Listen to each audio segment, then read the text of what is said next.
gave you lecture. no. That Yeah. yes, is empty. Okay.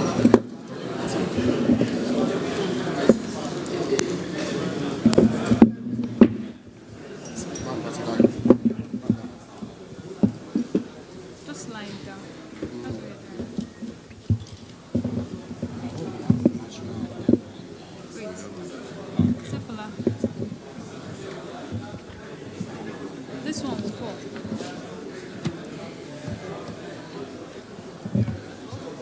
What's the name again? Epele Aguele. Aguele. So, at what point? No, I'll call people to the high table first.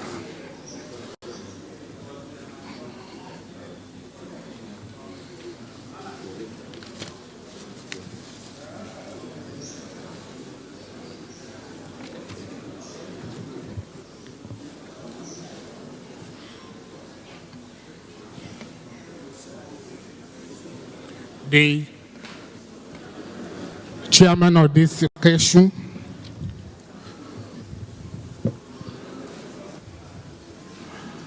our esteemed guests, ladies and gentlemen, would like to start this event. Permit me to invite the following personalities to the high table. I wish to recognize the fact that Ms. Ruth Aguele is going to assist me as we handle events here. My name is Godwin Apev. I understand on very good authority that the chairman of this occasion, the former governor, Umar Mohammed Bago, the executive governor of Niger State, is on his way. And at any point he joins us, he will take his rightful position. I wish to invite the Senate Minority Leader, distinguished Senator Abba Moro. He's not here yet. I wish to invite the House of Representatives Majority Leader and Keynote Speaker, Professor Right Honorable Julius Ihombere, to please step forward and take his rightful place at the high table. A round of applause for Professor Right Honorable Julius Ihombere.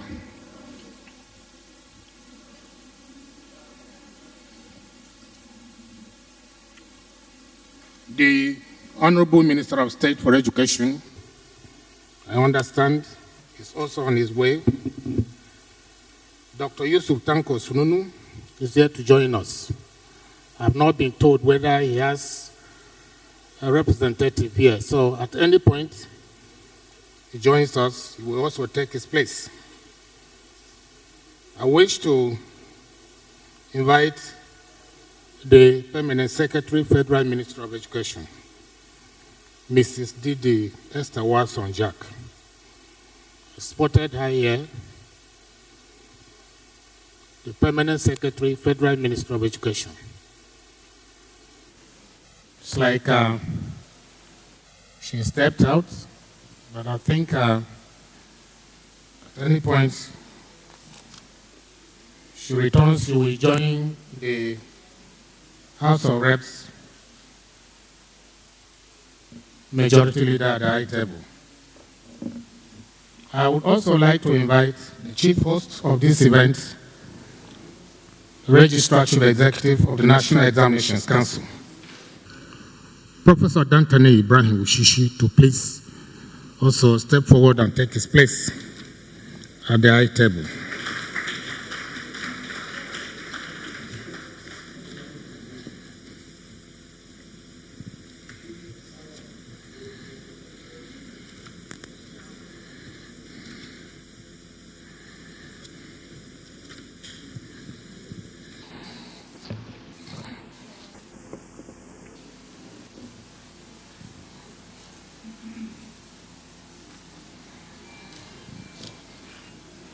The high table appears to be empty. I don't know. If we feed them up fulfill the places here up, and those distinguished invited guests show up, I wonder how we are going to handle it. But we would like to start this event, and I invite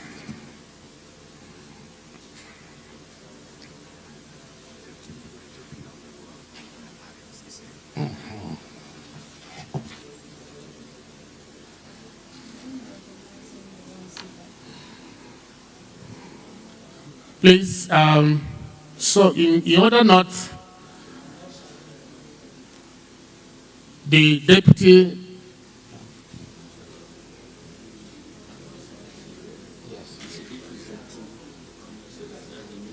state, I should have known. So there's a list of, they said to give her indication at her breakfast. Meanwhile, she's not aware of that one. Yes, She's here to present the minister of state. it's all right.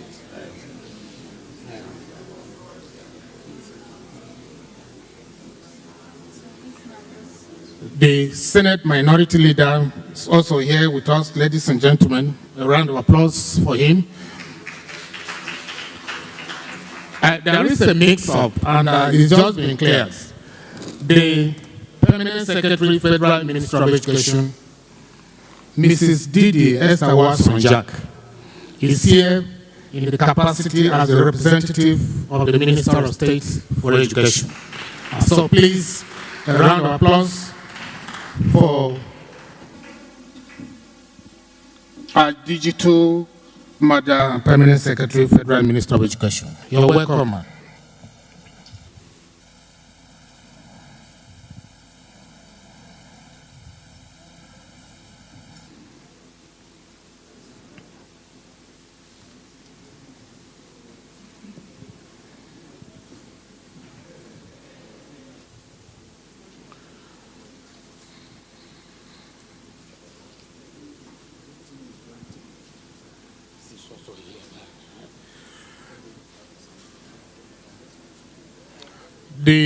Sorry, sir.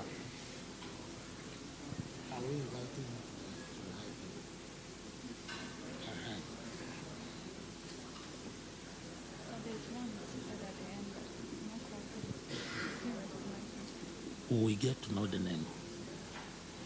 Go find out first. Yes. No, not here.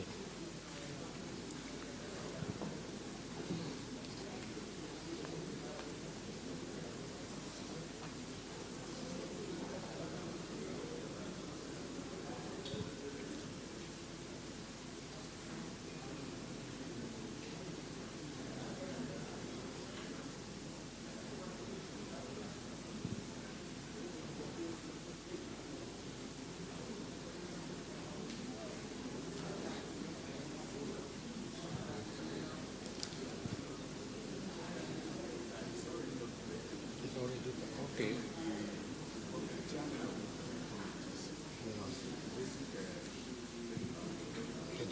Education. Yes. Yeah, no, it's okay. May I very respectfully recognize the presence of the Chairman, Senate Committee on Education, Basic and Secondary, Senator Lawal Adamu Mohammed. May he please take his rightful place at the high table. I also wish to recognize the presence of Honorable Oboku Ofoji, the Chairman, House of Representatives Committee on Basic Education. May he also take his rightful place. That's the man there. The Deputy Majority Leader, House of Representatives, Right Honorable Abdullah Ibrahim Halimus, is already seated. Thank you very much.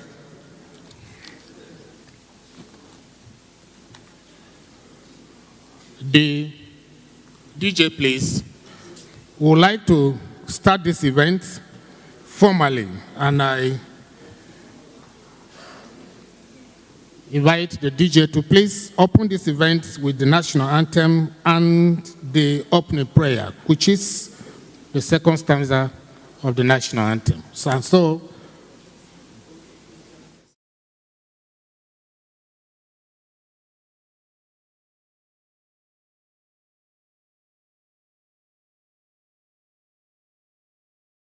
national anthem or okay, all right.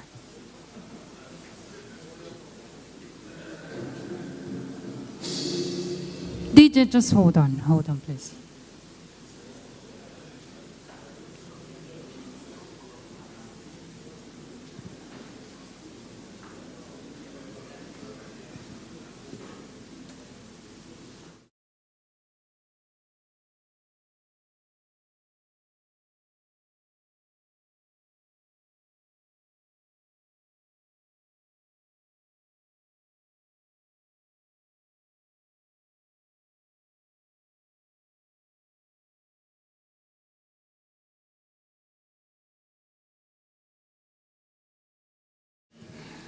the former governor of Niger State is close by. And so we should tally a little before we formally start. As we wait, ladies and gentlemen, join me recognize the presence of Senator Tony Nwoye. Senator Tony Nwoye, a round of applause for him, please. We also recognize the presence of distinguished Senator Peter Jiga. You're welcome, sir. We also have seated with us here distinguished Senator Lawal Adamu Usman. Senator Lawal Adamu Usman. We also have Senator Benson Agadaga. His Excellency Senator Oju Uzakalu is also here with us. You're welcome, sir. We have honorable members with us here. Ladies and gentlemen, Honorable Dr. Ahmed Sabah, House of Reps, is here with us. Honorable Akinlade Abraham, join me recognizing. Honorable Engineer S.Y. Richifan is also here with us. I wish to recognize the presence of Honorable Shina Oyediji. You're welcome, sir. Honorable Munachim Alodze is also here. Honorable Omoy Kefe Ihombere, I've been told, is also here with us. And Honorable Ofoji Oboku, I think we've recognized him already. Honorable Aliyu Aminu Garu is here with us, and Honorable Zachary Mohammed.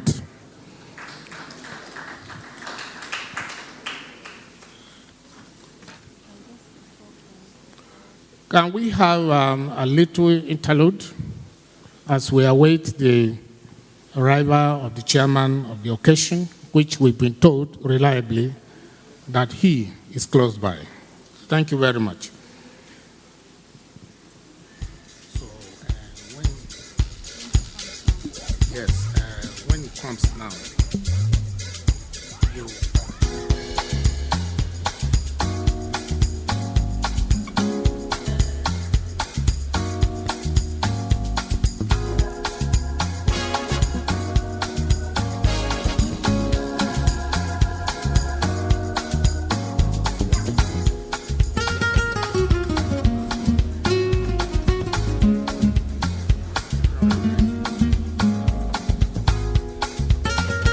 Distinguished guests, while we await the arrival of the Governor of Niger State, the chairman of the occasion, we'd like to quickly recognize in our midst Senator Ibrahim Khalid Mustafa. Thank you very much, sir, for joining us.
distinguished ladies and gentlemen, anything worth doing is worth doing well. I recognized them before, but I think it's proper we put it in the right perspective. The chairman, House Committee on Basic Education in the 8th Assembly, Honorable Zachary Mohammed is here. We recognized him before, but I think it is better to make this clarification. We also recognize Honorable Billy Osauru and Honorable Jafaru Yakubu. You're welcome.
We would like to recognize the presence of our distinguished Senator Osita Ezunaso. You're welcome, sir. I remember our days in Lagos 2022. You're welcome, distinguished Senator, sir.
ladies and gentlemen,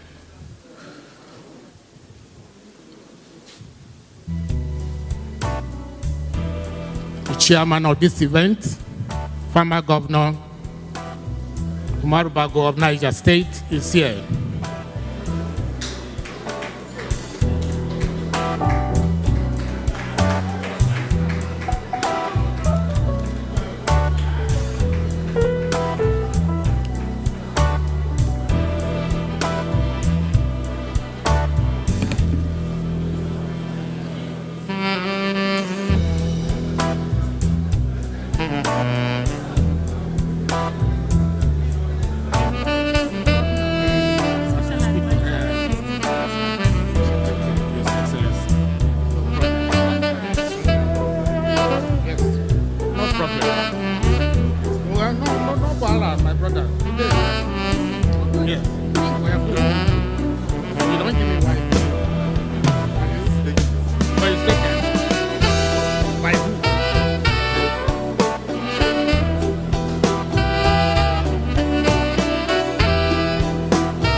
Distinguished guests, while we wait for the Governor, His Excellency, Governor of Niger State, to settle down, please, we urge you to please settle in so we can start the event properly.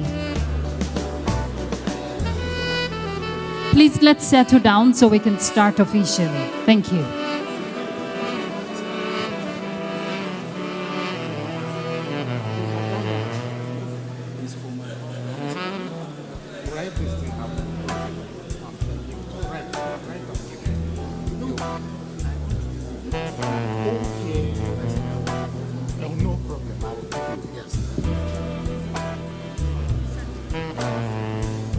The chairman of this event is seated, ladies and gentlemen. Mr. DJ, please, we would like to start this event, and I urge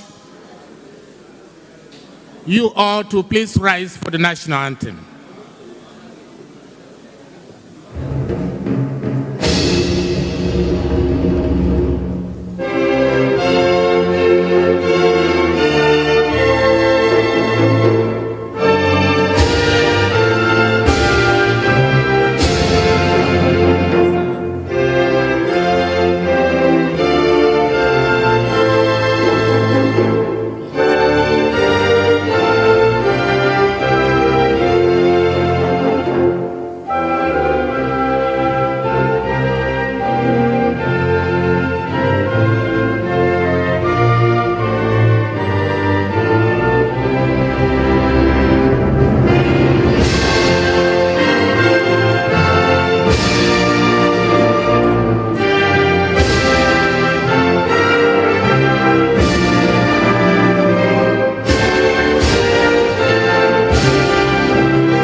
While we remain upstanding, can we please take the second stanza? That's the national prayer. Thank you.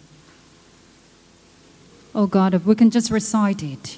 Oh God of creation, direct our noble cause, guide our leaders right, help our youths the truth to know, in love and honesty to grow, to live in just and true, to heights attain, to build a nation where peace and justice reign. Thank you very much. Please be seated. Thank you very much, my co-comparer.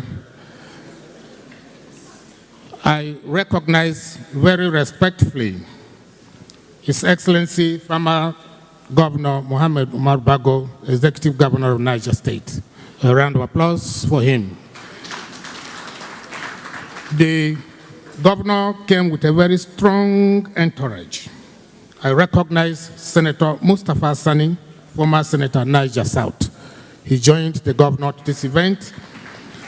The Secretary to the government of Niger State, Alhaji Abubakar Usman, also joined His Excellency to this event. A round of applause for him. His Chief of Staff, Honorable Abdullahi Usman Batamangi.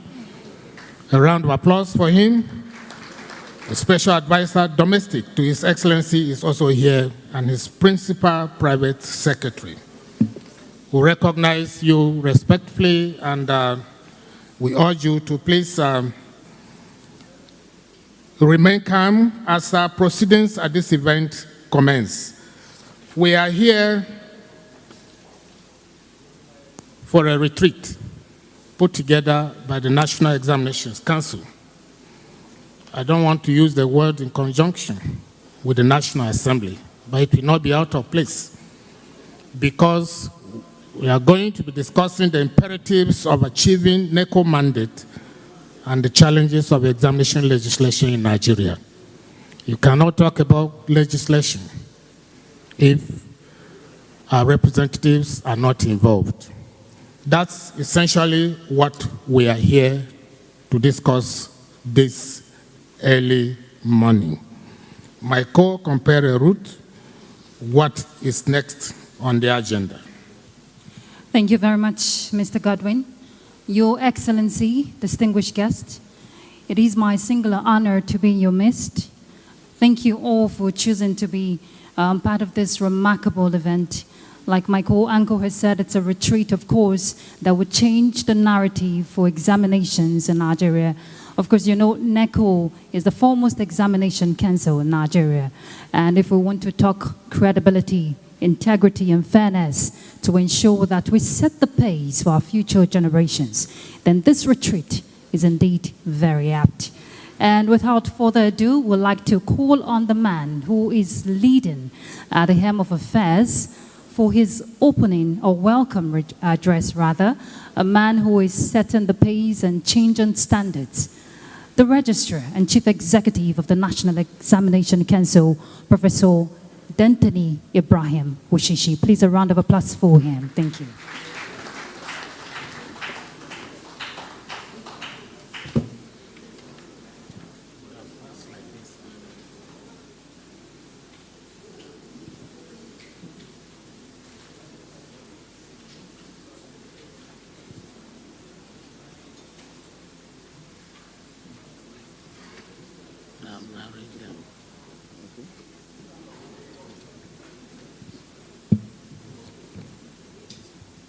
Thank you very much.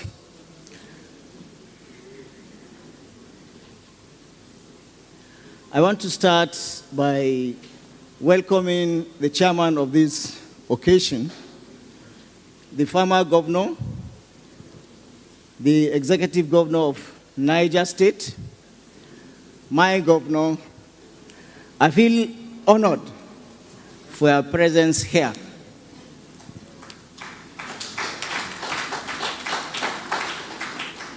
Not just because you are here to grace this occasion, but the headquarters of the National Examinations Council is located in your domain, the headquarters of Niger State. And it gives me a pleasure to also say it is a recognition by the fact that I, your brother, is steering the ship of the National Examinations Council. Your presence here is an affirmation of the fact that the indigene of your state, you have acknowledged that the National Examinations Council is doing well, and we are grateful that you are here.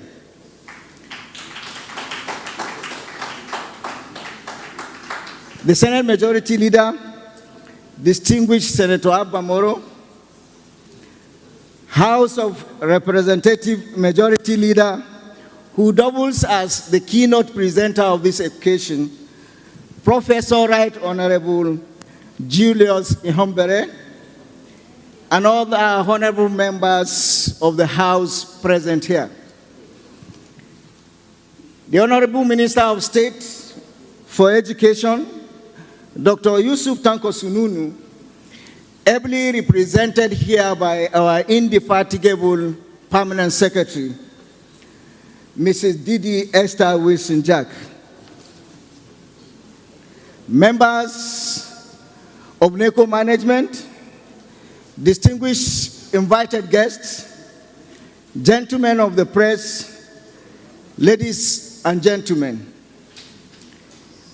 I stand before you today on behalf of the National Examinations Council, Neco, deeply honored to welcome you all to this critical one-day retreat titled Legislative Functions, the Imperatives of Achieving Neco's Mandate and the Challenges of Examination Legislation in Nigeria. This gathering signifies momentous occasion, a collaborative effort between the National Assembly Senate Committee on Basic and Secondary Education, the House Committee on Basic Examination Bodies, and the National Examinations Council. It underscores our collective commitment to building a more robust, more equitable national assessment system in Nigeria that fosters educational excellence and empowers our youth. As a foremost national examination body, conducting 5 crucial examinations annually, Neco bears a significant responsibility. We are entrusted with conducting the National Common Entrance Examination, NCEE, the gateway to prestigious federal government unity colleges. We select the brightest minds for the Suleja Academy for gifted and talented children. The Basic Education Certificate Examination, BESE, allows students to progress to senior secondary education. At the same time, the Senior School Certificate Examination, SSE, in both internal and external formats, serves as a vital benchmark for student achievement and a stepping stone for higher education. These examinations holds immense weight. They are not mere tests. They are pivotal moments that shape the destinies of countless young Nigerians. They determine who gains access to coveted educational opportunities and who can pursue their dreams. Therefore, ensuring these examinations' fairness, credibility, and integrity is not just an institutional responsibility, but a national imperative. Fulfilling Neco's mandate, however, is challenging. These challenges highlight the critical need for a robust legislative framework. Let us delve into these hurdles we encounter. Infrastructure constraint. Conducting nationwide examination necessitates a strong infrastructure. We need more resources to establish and maintain secure examination centers and implement cutting-edge technological safeguards, such in candidate enrollment. The ever-increasing number of students taking Neco examinations testifies the logistical complexities. We strive to adapt and cater to this expanding population while maintaining the highest standards. Inadequate funding. Financial constraints can restrict the implementation of robust security measures, the deployment of qualified personnel, and the adoption of advanced technologies. Examination malpractice. Cheating and other forms of malpractice remain a persistent threat to the integrity of examinations nationwide. Effective legislation and collaborative efforts are crucial in combating this challenge. Phishing and question paper leaks. The rise of phishing websites that exploits vulnerabilities and promote leakage of examination papers undermines student confidence and necessitate costly cancellations and reprinting. These challenges underscore the critical need for a comprehensive national examination law, specifically regulating all aspects of examinations in Nigeria. We lack such a law. Rely instead on a patchwork of regulations across examination bodies and individual schools. This creates vulnerabilities in the system. Effective examination legislation offers a multitude of benefits, among which is standardization and fairness. Establish standardized procedure for test administration, marking and security protocols, ensuring a level playing field for all students, regardless of their location or background, credibility and integrity, clearly defined regulations and strong enforcement mechanisms determined by practice and ensure that examination results accurately reflect student achievement. Adaptability and future proofing. Legislation should adapt to evolving pedagogy and assessment practices trends. A national law can establish a framework that allows for incorporating new technologies like computer-based testing CBT or alternative assessment methods while maintaining core principles of fairness and security. Harmonization with international standards. Strong examination legislation can contribute to aligning Nigerian qualifications with international standards. This can benefit students seeking educational opportunities abroad or pursuing careers requiring internationally recognized credentials.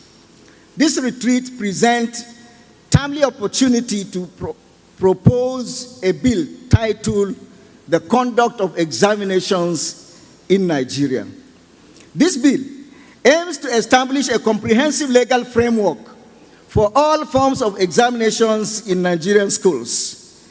It seeks to address the current fragmentation of regulations and promote a standardized and credible national assessment system. I urge you, distinguished senators, members of the National Assembly, and esteemed colleagues, to actively participate in the retreat by leveraging your expertise and perspectives to the proposed legal framework and create a future where Nigerian examinations are fair and equitable, because every student deserves a level playing field to demonstrate their skills and knowledge. Standardized procedures and transparent regulations ensures fairness and equal opportunity for all. Implementing robust security measures, strong enforcement mechanisms, and a culture of academic honesty becomes imperative in order to foster trust in the national assessment system.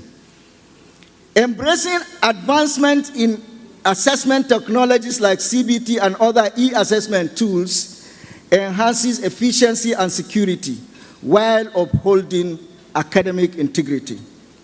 Distinguished senators and members of the National Assembly, ladies and gentlemen, together we can empower Neco to deliver on its crucial mandate, fostering a future where education is the cornerstone of national progress, development, and individual success.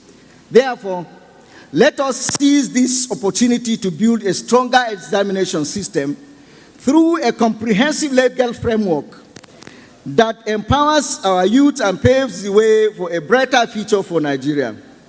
Consequently, this will renew the hope of all Nigerians, which is in tandem with the renewed hope agenda of President Bola Ahmed Tinubu's administration. Thank you for your dedication to the Nigerian education sector. So let the discussions begin. Thank you, and God bless.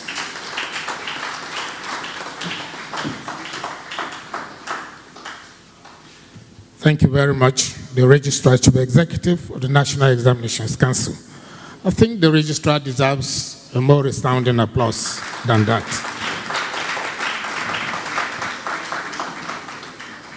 We are making progress, and I invite very respectfully to declare this retreat open the Minister of State for Education, Dr. Yusuf Tanko Sununu, who is ably represented by the Permanent Secretary, Federal Minister of Education, Mrs. Didi Esther Watson-Jack, MCIPM, ONMNI. A round of applause for her. You're welcome. Chairman of the occasion, the former governor, Your Excellency Umaru Mohammed Bago, Governor of Niger State, and his delegation. Distinguished senators of the Senate of the Federal Republic of Nigeria, including the chairman and members of the Senate committees on education. Honorable members of the House of Representatives, including the chairman and members of the House Committees on Education, the Registrar and CEO of Neco, the press, distinguished ladies and gentlemen. It is my honor this morning to represent the Honorable Minister of State for Education, Honorable Dr. Tanko Yusuf Sununu, who is away on a very pressing official assignment. He has asked me to represent him here, and he sends his very warm regards. I also bring warm greetings from the Honorable Minister of Education, Professor Tahir Maman, OON-SAN. At the Federal Ministry of Education, we are connecting the dots to ensure that education delivers on its mandate, to ensure that there is optimal education for all. With your kind permission, Mr. Chairman, I would now go on to read the speech of the Honorable Minister of State.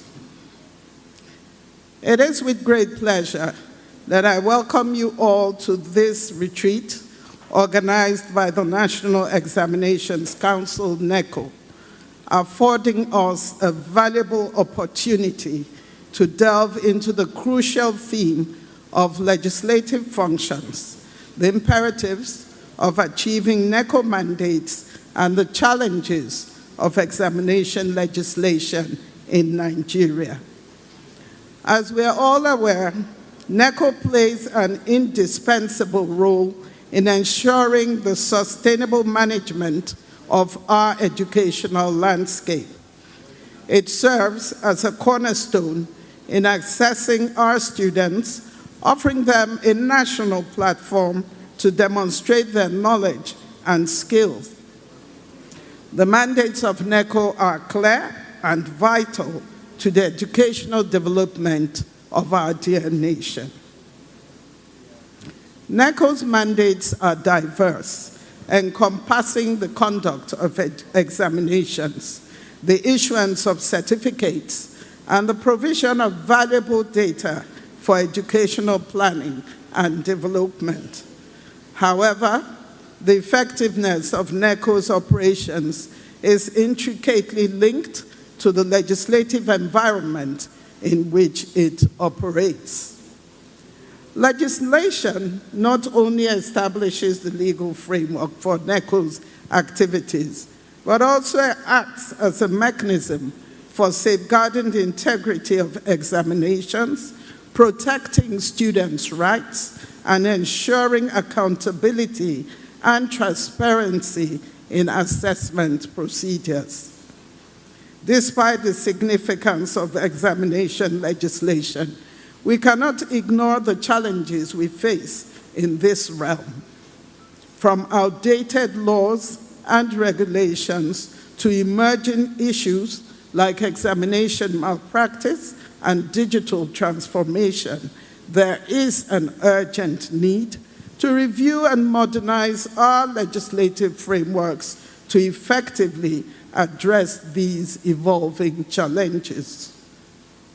This retreat, therefore, provides a timely opportunity for stakeholders to deliberate on key issues, share insights, and formulate strategies to enhance examination legislation in Nigeria.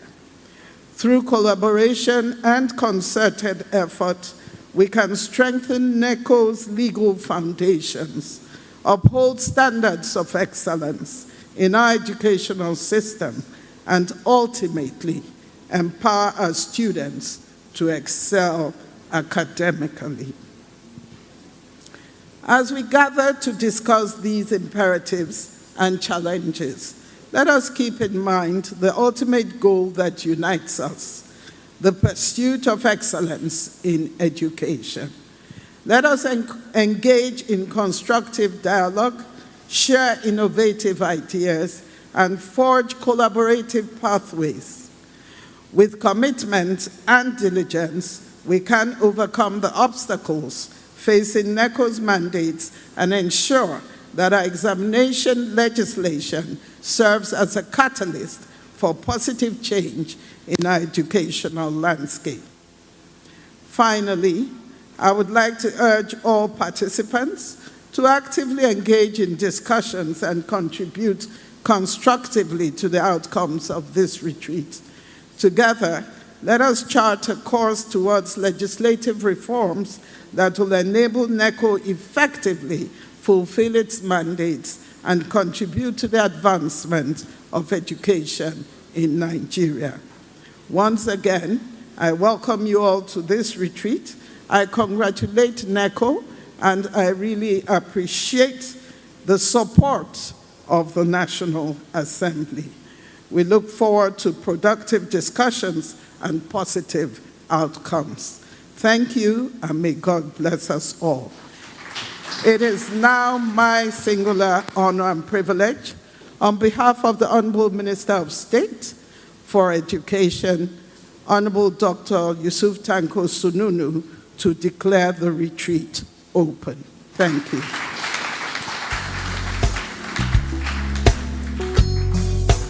Thank you very much. Please put your hands together again for the Honorable Minister of State for Education, Dr. Tanko Yusuf Sununu. Of course, and that set the pace for the purpose while we're gathered here. Legislation or a strong legal framework will no doubt empower the National Examination Council in achieving its mandate, being the best when it comes to promoting high digital transformative educational or examination system for Nigerian youth. And it's that time where we call on our chairman of the occasion, Your Excellency, distinguished guest, would like to make welcome for his opening remarks the farmer governor, the one who has started the revolution of agriculture in Niger State, hoping that that transformative vigor will be translated to education, not just in Niger State, but across the country. Please make welcome the chairman of the occasion and the farmer governor, Umar Bago.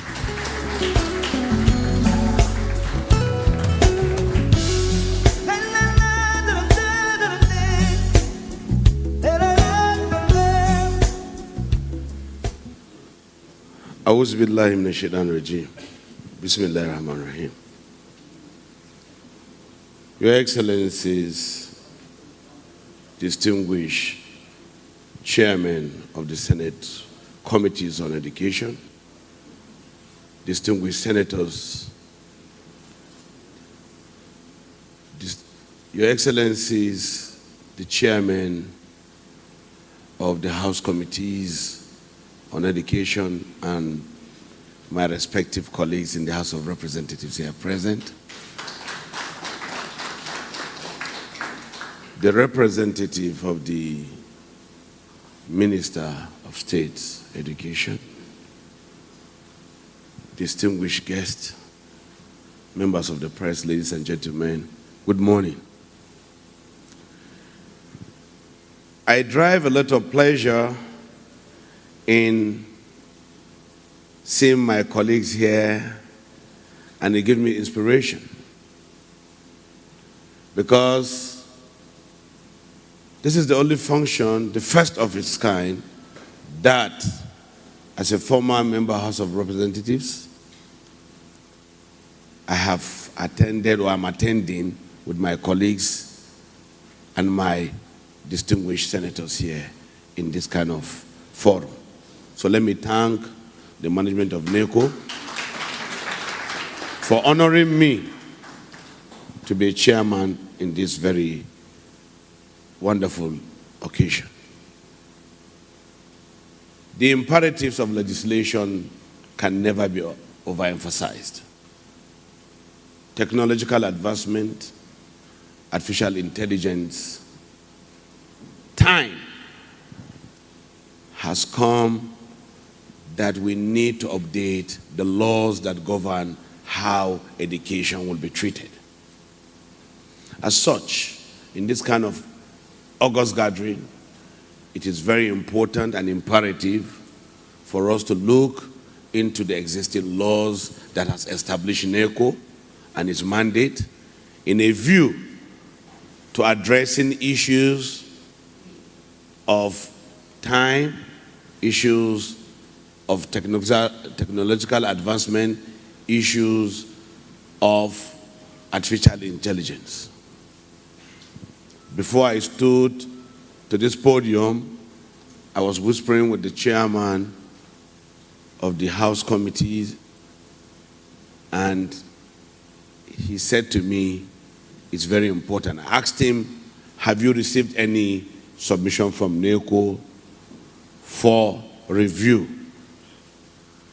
of their laws? He said, probably after this retreat.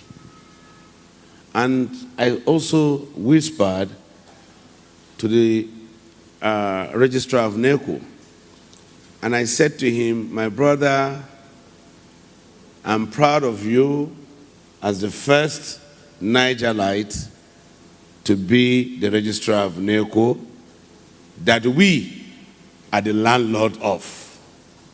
Neco is a brainchild of Niger State. From Imbem to Neco. So Niger State is so pleased to have Neco headquarters situated in the state capital. I said to him,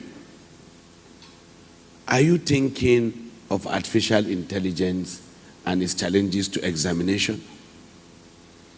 He said, one of the issues that needs to be discussed in this retreat. I wish I could stay here for a day or two to discuss these issues. I have been in other retreats like this, of this nature, where challenges of technology to true examination testing must be redefined. Exam malpractices must be redefined. While we were growing up, we had 4-figure tables. While we were coming up, you couldn't use calculators in exam. But now you are using computer to write exam. But the laws that are governing Neco are obsolete and they do not recognize these challenges. So this retreat is timely. It calls on my colleagues at the National Assembly to double up and make sure that we're with speed, with time, and innovation. Let me appreciate all of you for taking out time, most especially my older brother, Your Excellency, Distinguished Senator Orji Uzor Kalu. You are a veteran executive and also a legislator. We need to expand this retreat beyond this hall to all stakeholders in this country and beyond. because Neco has been able to provide stewardship in examination administration across the country and beyond the country. So we need inputs on how we can address the speed of technology and innovation as well as examination malpractices. A lot of people would see the use of computer and artificial intelligence now as examination malpractice. But beyond now, it is the way forward. So it is high time that Neco and the National Assembly look at innovation and technology as the way forward and amend laws to adapt to the to technology and time. So without much ado, let me thank you all for making time to come for this retreat and also for honoring me as the chairman of this retreat. On behalf of myself and the people of Niger State, we are agrarian and we are farmers. Our job is in the field. We want to thank you very much that after legislation of Neco, we should look into the legislation on agriculture. Thank you and God bless you.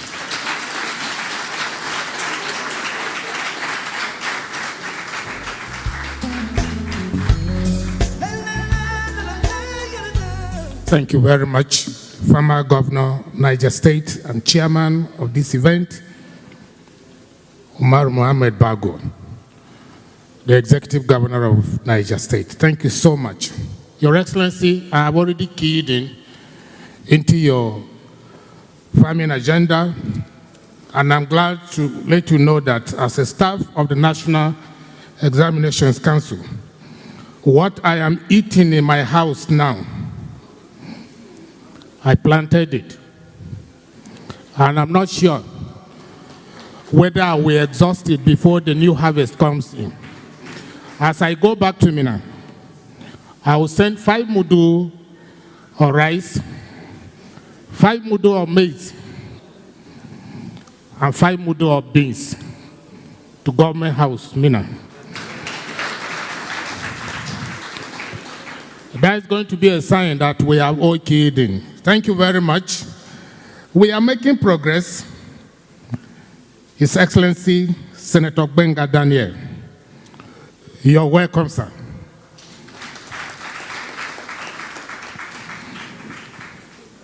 The next thing, of course, as we have here, is a tea break. The hall is tight. I wonder how it's going to be. But I was told that the high table will be taken care of first. And so please create space for people at the high table to please step out and down and have their tea as quickly as possible so that we'll come back and continue from where we've stopped. Please, everybody remain seated. Please, we urge everybody to remain seated while we invite members of the high table to please step forward and have their tea.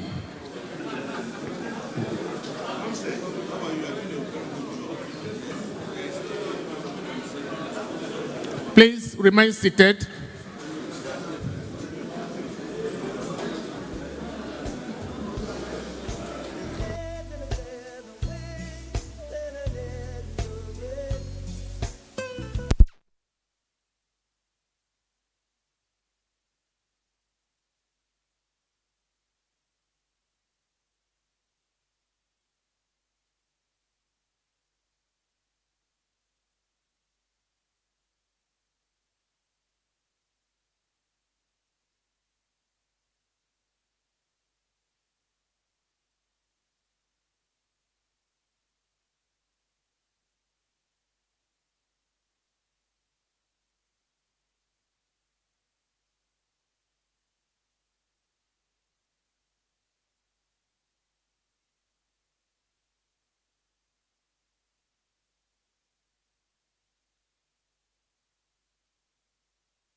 Indeed, it was.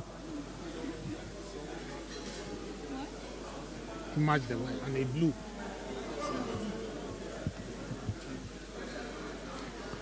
Thank you very much. The output is not sharp still.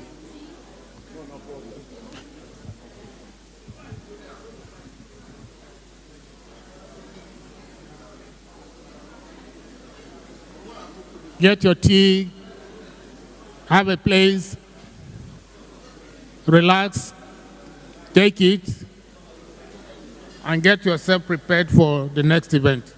It's not sharp still. It's not yet sharp.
1, 2. 1, 2. Test 1, 2. Just this one now. Yes. 1, 2. Only this that is working. Oh. Only this. It's only this that is working. Oh. There's only Let this me one tell now. you. See, he said this one.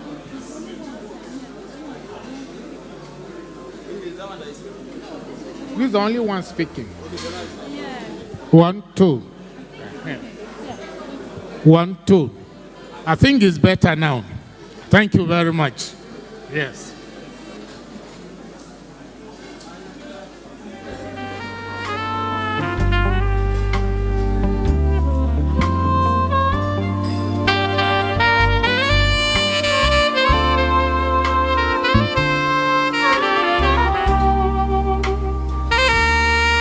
We urge you to be very fast about your tea break so that I will face the business of the day. Please expedite action in that light.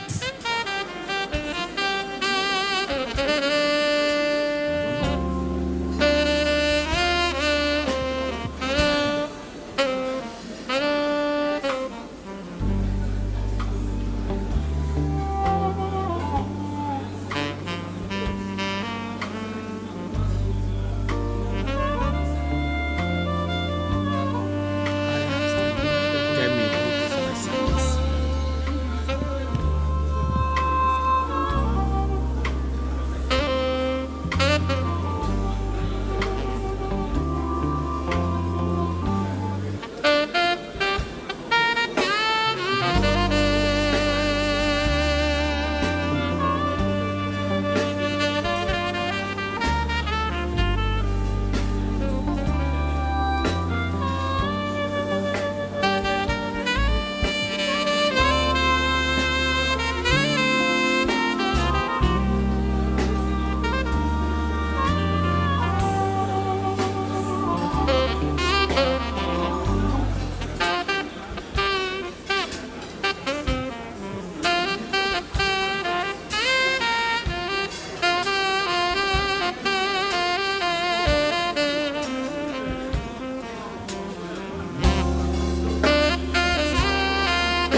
distinguished guests, please, we're appealing. Members of the high table are already seated. Let's try and get done with the tea break, please, so we can commence the next session, which is very critical. Thank you.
Thank you very much, the DJ. Ladies and gentlemen, I think it's appropriate we continue from where we stopped while the tea break is going on for the remaining few persons who are yet to have days.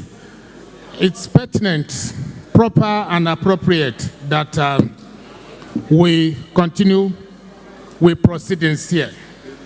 Permit me, distinguished ladies and gentlemen, to recognize the presence of the Executive Secretary, NERDC, Professor Ismail Junaidu. You're welcome, sir. I wish to also recognize the presence of Director of Basic Education, Federal Minister of Education, Dr. Mrs. Folake Olatunji David. You're welcome, ma'am. The Inspector General of Police, we understand, is also represented at this event. Ladies and gentlemen, please put your hands together for Commissioner of Police Tolani Alausa, standing in for the IGP of Police. The Commandant General of the Nigerian Security and Civil Defense Corps is also represented at this event. It's my pleasure to recognize his representative, Commandant C.K. Opara. You're welcome, sir. We are at the stage where we are going to take the keynote by Professor Right Honorable Julius Ihombere, ON DSSR, Majority Leader, House of Representatives, National Assembly, Nigeria. Ladies and gentlemen, please join me in welcome to the podium the Majority Leader, House of Representatives, Professor Right Honorable Julius Ihombere, ON DSSR, for the keynote remarks. Thank you very much.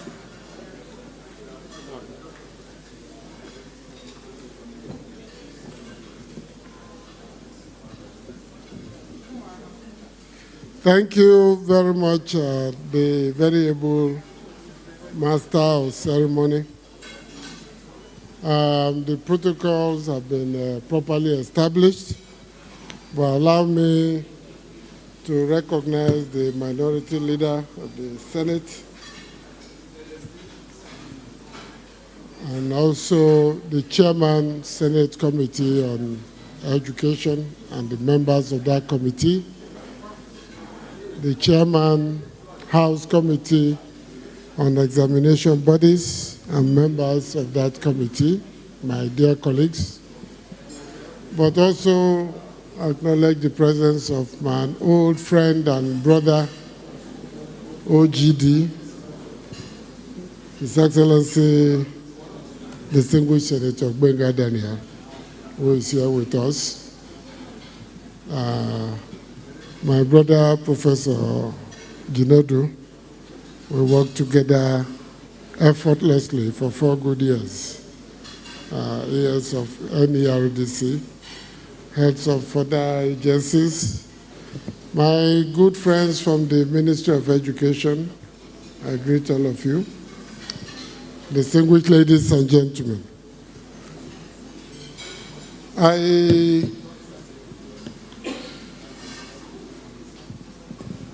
I think the speech is distributed somewhat, but let me acknowledge that some of the things in this paper are entirely my own ideas and not the ideas of Neco. So if you have issues with anything I might say, feel free to engage me on them. I begin the keynote address by defining the context.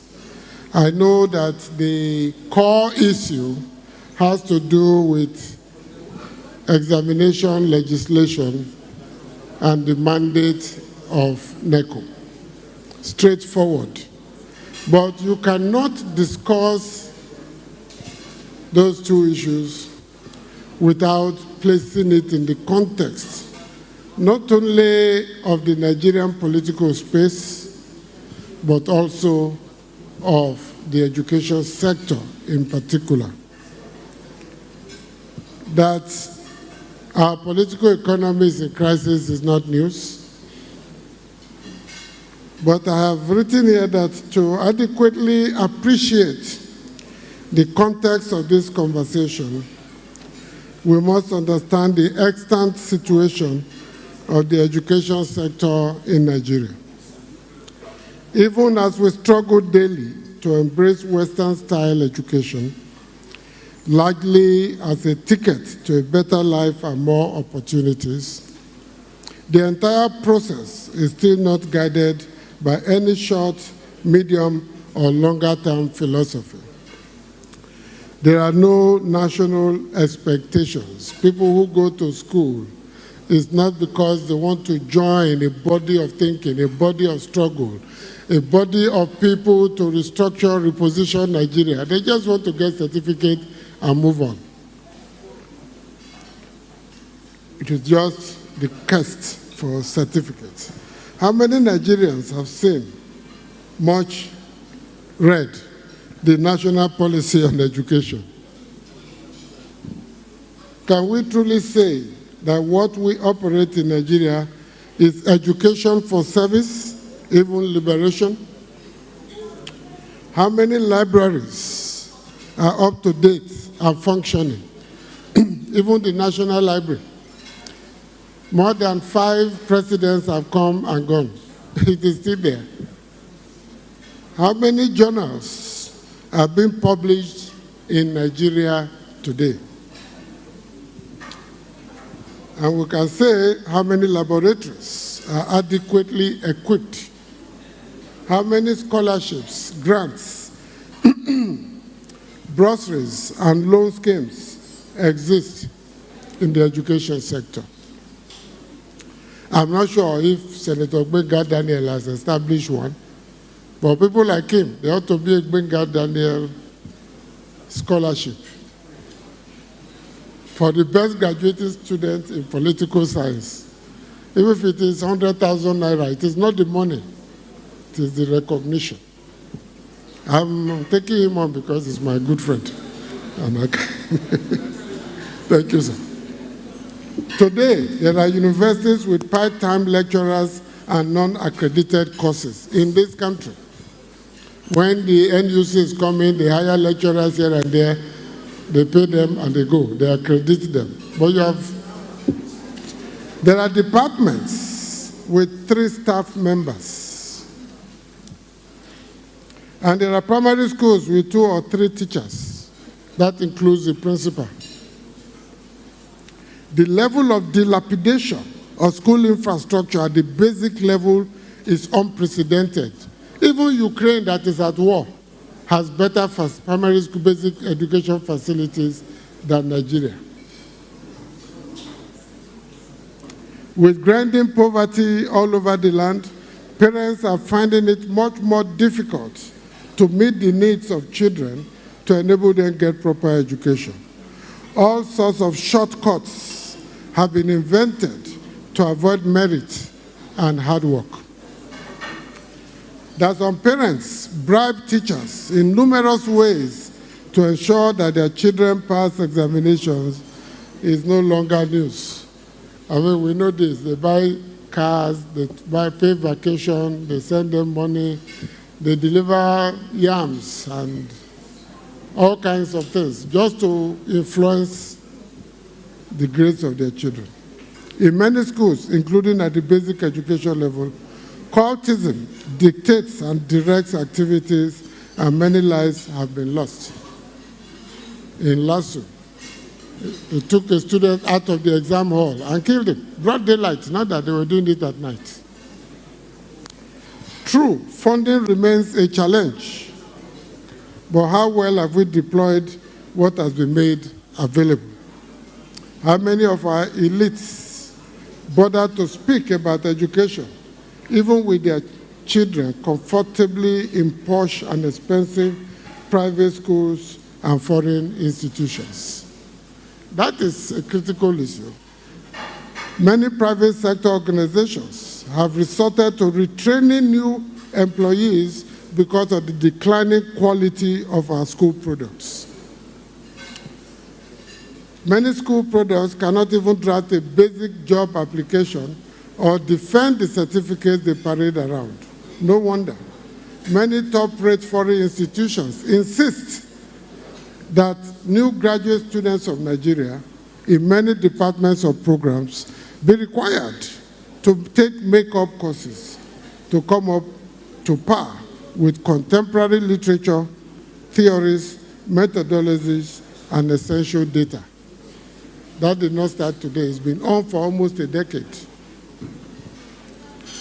At the heart of these contradictions and problems is how we formulate, conduct, process, and administer examinations and tests in Nigeria.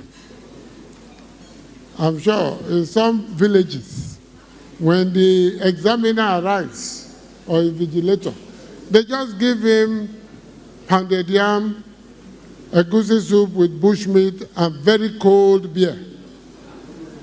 And he's eating in the headmaster's office or home while they are writing the exam for the students. They come up with 8 A's, and when you say, take jam, he say, no, I want to go to Polytechnic. To SPA, what they call SPA, which is a part-time program. You don't do any tests. So it is because they are afraid. Not even 30% of those that write the post-jam exam pass the exam. Many avoid it completely because the exams were written for them.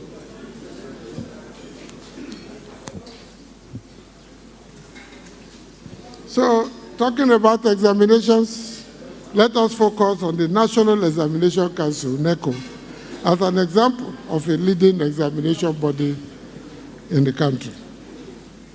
By the way, let me commend the leadership and staff of Neco with what Professor Wushishi has done so far. If we had more like him in that sector, the difference will become clear. It's not a question of praising him. Those who know me know I don't go around praising people. You just check the documents that have been distributed here and see his achievements so far. The report card. When I was working at the Ford Foundation, we call it your brag sheet. What have you achieved? And if people can do that much. So I commend you and your staff. Continue to move in that direction. Work with the relevant committees, and you sleep well at night. Let's look at public examinations and Neco. Public examinations serve as the cornerstone of a robust education system. They are a benchmark for student achievement, a gateway to higher education, and a critical factor in determining future career opportunities. In Nigeria, Neco plays a pivotal role in this landscape, conducting credible and reliable examinations at various levels. However, the effectiveness of Neco in fulfilling its mandate hinges on a well-defined legislative framework. Let me state up front that the content and strength of examination legislation from the National Assembly depends on several factors, including commitment of the federal government, because the committees can do the work and the federal government throws it aside. Support from the relevant ministry, that is Ministry of Education, Mrs. Olatunji is here, Binta is here. The cohesion and commitment of the committees of both the Senate and the House, the dedication of the examination body, the prevailing public discourse, and political contestations. Legislative functions encompass creating and enforcing laws that govern various aspects of examinations in Nigeria. These laws establish a standardized framework that ensures fairness, consistency, and the integrity of the assessment process. Let us look at some critical areas usually addressed by examination legislation. Examination content and format. National examinations often assess curriculum and learning outcomes based on legislation. This levels the playing field for all children, regardless of school location or socioeconomic background. Examinations should follow national curricular frameworks and be reviewed by subject matter experts to stay relevant and practical. I'm happy NERODC is here. Examination administration. This requires the implementation of comprehensive laws to guide test operations, test administration processes, security, examination official positions, and standardized grading systems. These regulations streamline examinations, reduce anomalies, and assure assessment integrity. Examination malpractice. This addresses the need for strong laws that are necessary to prevent and punish malpractice, which undermine the evaluation system. Cheating, collaboration, use of quote-unquote spy technology, impersonation, and exam paper leaks are examples. To promote academic integrity, malpractice penalties should be explicit, consistent, and stiff enough to serve as deterrents. Ladies and gentlemen, you will not believe it when you see the very creative and ingenious ways that our children have devised to cheat at exams. It is mind-boggling. There is no extent they have not gone to. And now that technology is helping them, it's even becoming easier. Now, why does Neco need examination legislation in the conduct of exams? Without clear and utilizable legislation, Neco will never achieve its mandate. It will get bogged down with lawsuits attacks from parents and the public, and this could generate organizational instability and confusion. Therefore, effective examination legislation will empower Neco to fulfill its mandate in several critical ways, such as providing a legal framework, legislation that establishes clear guidelines and procedures for conducting examinations, allowing Neco to operate within a well-defined legal framework. This framework legitimizes Neco's activities, fosters public trust in national exams. In the Ninth Assembly, just to remove one phrase from the Neco Act, which says, with due respect, without prejudice to WAEC. Why would you put that in WAEC law, in Neco law? What is the business of WAEC activities in Neco? But it's there. And you will not want to hear the politics that went on in this country about that. But that is why we're talking of a clear legal framework. Ensuring fairness and consistency. Standardized laws guarantee a level playing field for all students, regardless of their location or school background. This helps Neco to promote social justice and equity in the education system, ensuring that all students have a fair opportunity to succeed in national examinations. Deterring malpractice. Strong penalties are required in this case so that you protect the credibility of the exams. Facilitating enforcement. If Neco cannot enforce its laws, then it will be unable to work towards meeting its mandate. It is authority to investigate and sanction examination officials who breach protocols. Robust enforcement mechanisms are essential. The question is, yes, if you catch them, hand them over to police. That should be okay. But Neco has to grow to a level where it develops a capacity even to prosecute, because it understands its exams. It understands the issues. It was there in the hall. It had its own representatives. You know, bring somebody who has no idea what happened, say, go and prosecute this case. And between the crime and the court, a lot of things happen. That is why you never hear anybody. Promoting educational quality. I believe that effective examination legislation improves educational quality by setting clear expectations for learning outcomes assessed through national exams. This, in turn, can drive improvements in teaching methods, curriculum development, and student learning outcomes. Enhancing public trust and confidence. We don't need to argue this. If the public has no trust in an examination body, then its results and certificates are as worthless as you can think.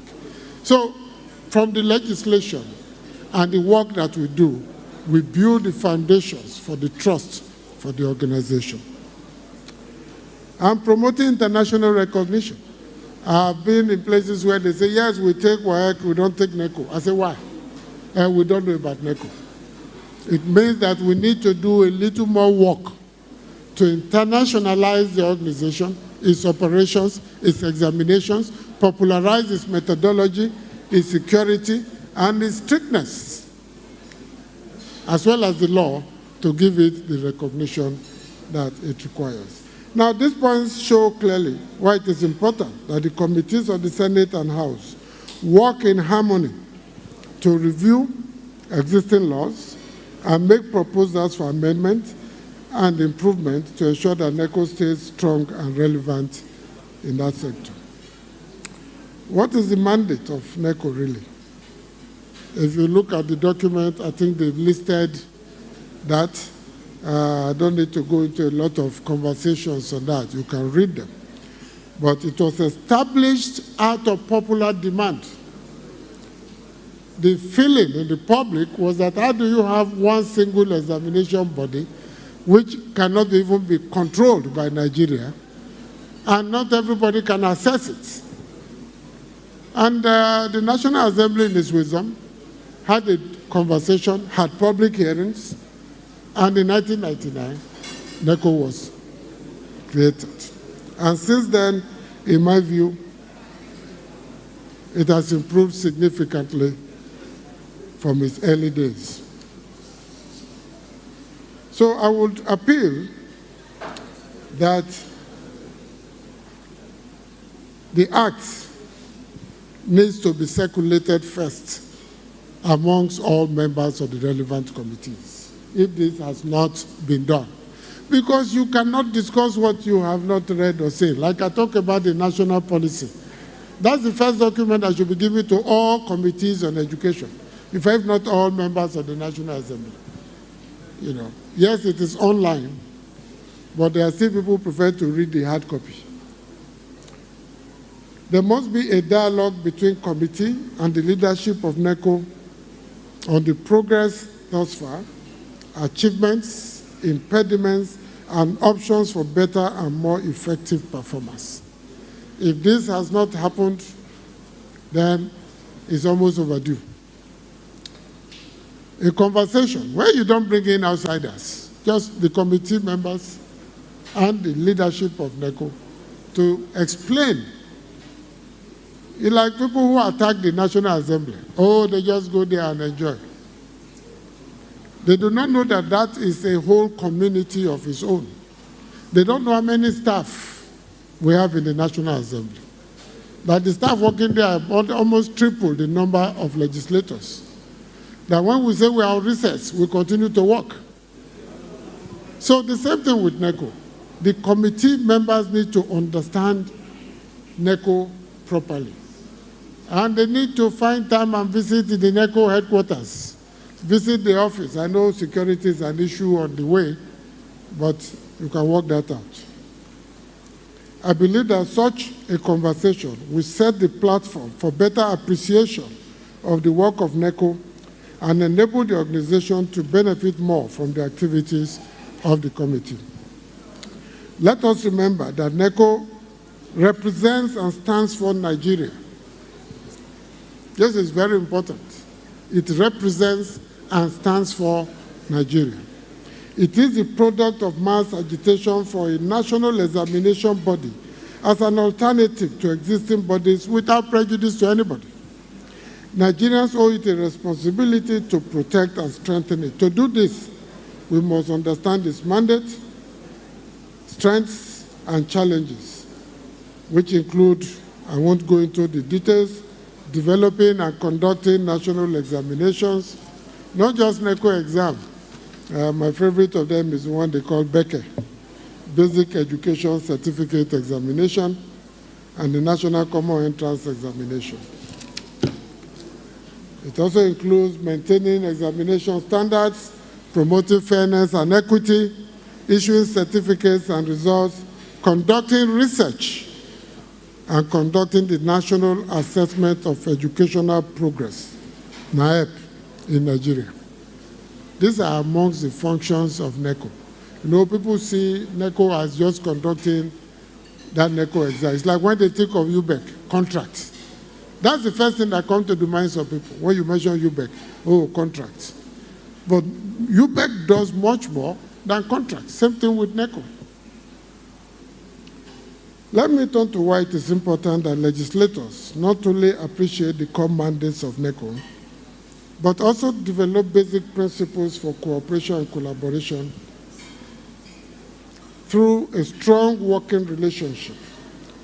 This strong and productive relationship, if properly managed, could be enhanced through effective legislative oversight. NAS is critical in providing legislative oversight over NECO's activities and programs.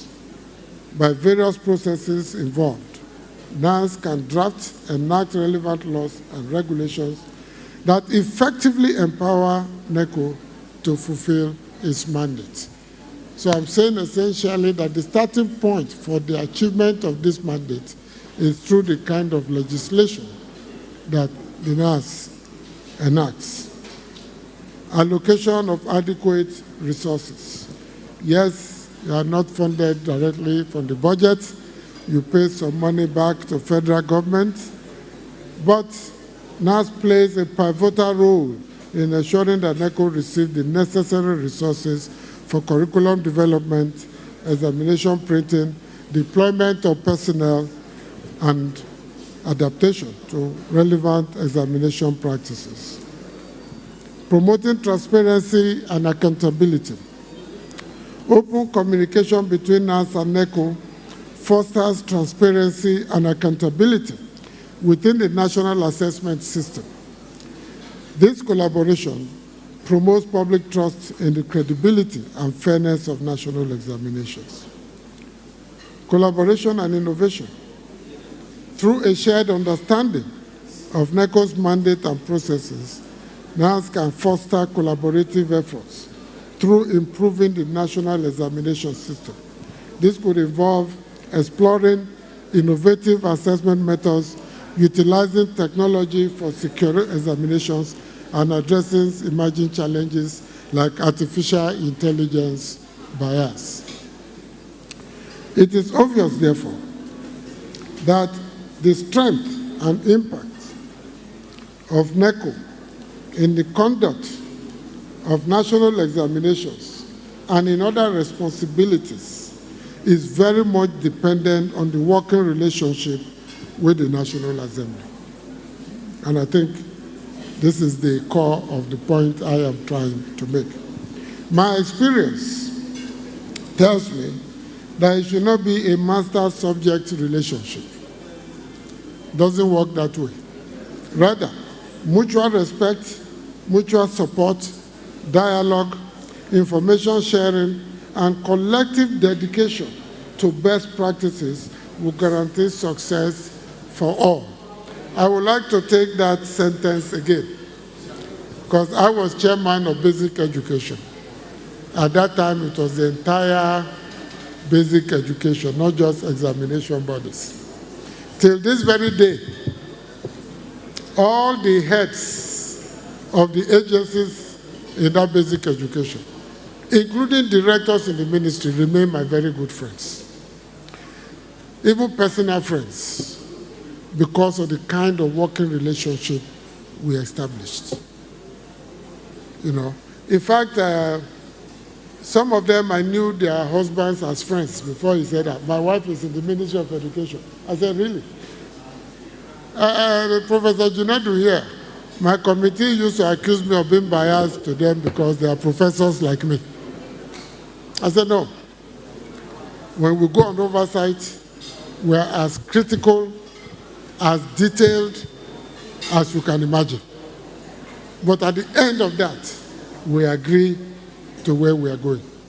And at the end of that exercise, I personally drafted a letter to the governor of that state, pointing out errors, dangers that are looming, achievements, and areas we want them to focus on. And I want to say, some of them at the end of the day come back to us, like the governor of Gombe. After he finished the school in Gombe, he came to me and said, I want you and some members of the committee to come and see that school. I have finished it. So, my experience tells me that it should not be a master-servant relationship. Rather, mutual respect, mutual support, dialogue, information sharing, and collective dedication to best practices will guarantee success for all. Now, we are talking of examination laws and the need for national standardization. The legal landscape governing the conduct of examinations, national examinations, is not clear-cut. Presently, there is a distinction between national examination legislation on the one hand and regulations set by examination bodies and individual schools on the other. Now, this is a very critical area. We have national examination legislation. Some schools set up their own rules that guide exams. In fact, in a school in Abuja here, Their students don't even write WAEC or Neco. The American International School. I know because my son went there. I didn't know, didn't pay attention. They did SAT. Then he went abroad, got a degree in mathematics, and came back. Third National Service, he applied for a job, and they asked him, where's your WAEC? And I said, what do you mean by WAEC? He said, where's your Neco? He said, I did SAT. What's that? Took a long battle of collecting transcripts, sending it to Ministry of Education for interpretation, if this is equivalent or not. Every school in Nigeria must write the national examination. Whether you are Turkish school, you are British school, you are American school, that is not our business. You must, and the committee should look at these schools. Because like this school I mentioned, they prepare our children for private universities in America, which charges 2, 3, 4 times more than public universities. So your children come home with the admission letter, you look at it in $48,000. You will waste that money for 1 year before the child goes to a public school that will charge you $12,000. So our jobs are cut out for us. Some schools will even try to change the date of the examination or of the paper, or even the way they want to vigilate. So we even say, oh, they can take a calculator or computer or laptop or whatever. Regulations that are altering nationally set regulations for national examinations. Nigeria currently lacks a comprehensive national law specifically dedicated to regulating all aspects of examinations. There are pieces of legislation that address specific areas. For instance, the Examination Malpractice Act defines examination malpractice and outlines penalties for those involved in cheating, impersonation, and other forms of misconduct. The Examination Malpractice Act also prohibits the illegal acquisition of examination papers. That's what they call expo. This one here now is official English. The one the students organize is expo, seeing the examination paper before examination day. Either by fraudulent trick or device, by false pretense, or by seeking to gain an undue advantage for oneself. While these regulations offer some guidance, they need more comprehensiveness. We need a dedicated national examination law. And I think the relevant committees and Neco that has initiated this kind of conversation must put heads together to work on this. This absence creates a gap in the legal framework, leading to potential inconsistencies and challenges. The Act passed in 2004. The world has changed extensively, and the methods of cheating in examinations have become more complex and challenging. There is therefore an urgent need to take a look at the law, take a new look at the law. It's like COVID. We were not prepared. We didn't know what to do. There was a battle between my committee then and the ministry. The ministry said they won't write exam. I said, a lie. They must write this exam. Because you came up with the guidelines for post-COVID resumption. You have not done anything. Your governors have done nothing, so you want to punish the children. They must write exam. Schools are closed, so there's a room for distance between students. You have to provide them with water to wash hands, face mask, sanitizer. You have not provided any of this. Who is to take the blame? The parents, the children, or the government that came out with the guidelines?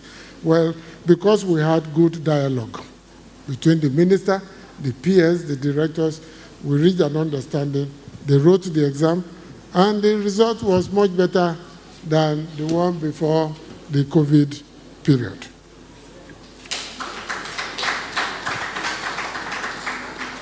Now, the challenge of localized standards may look as if they are easy because, after all, they know the terrain. They're trying to adjust.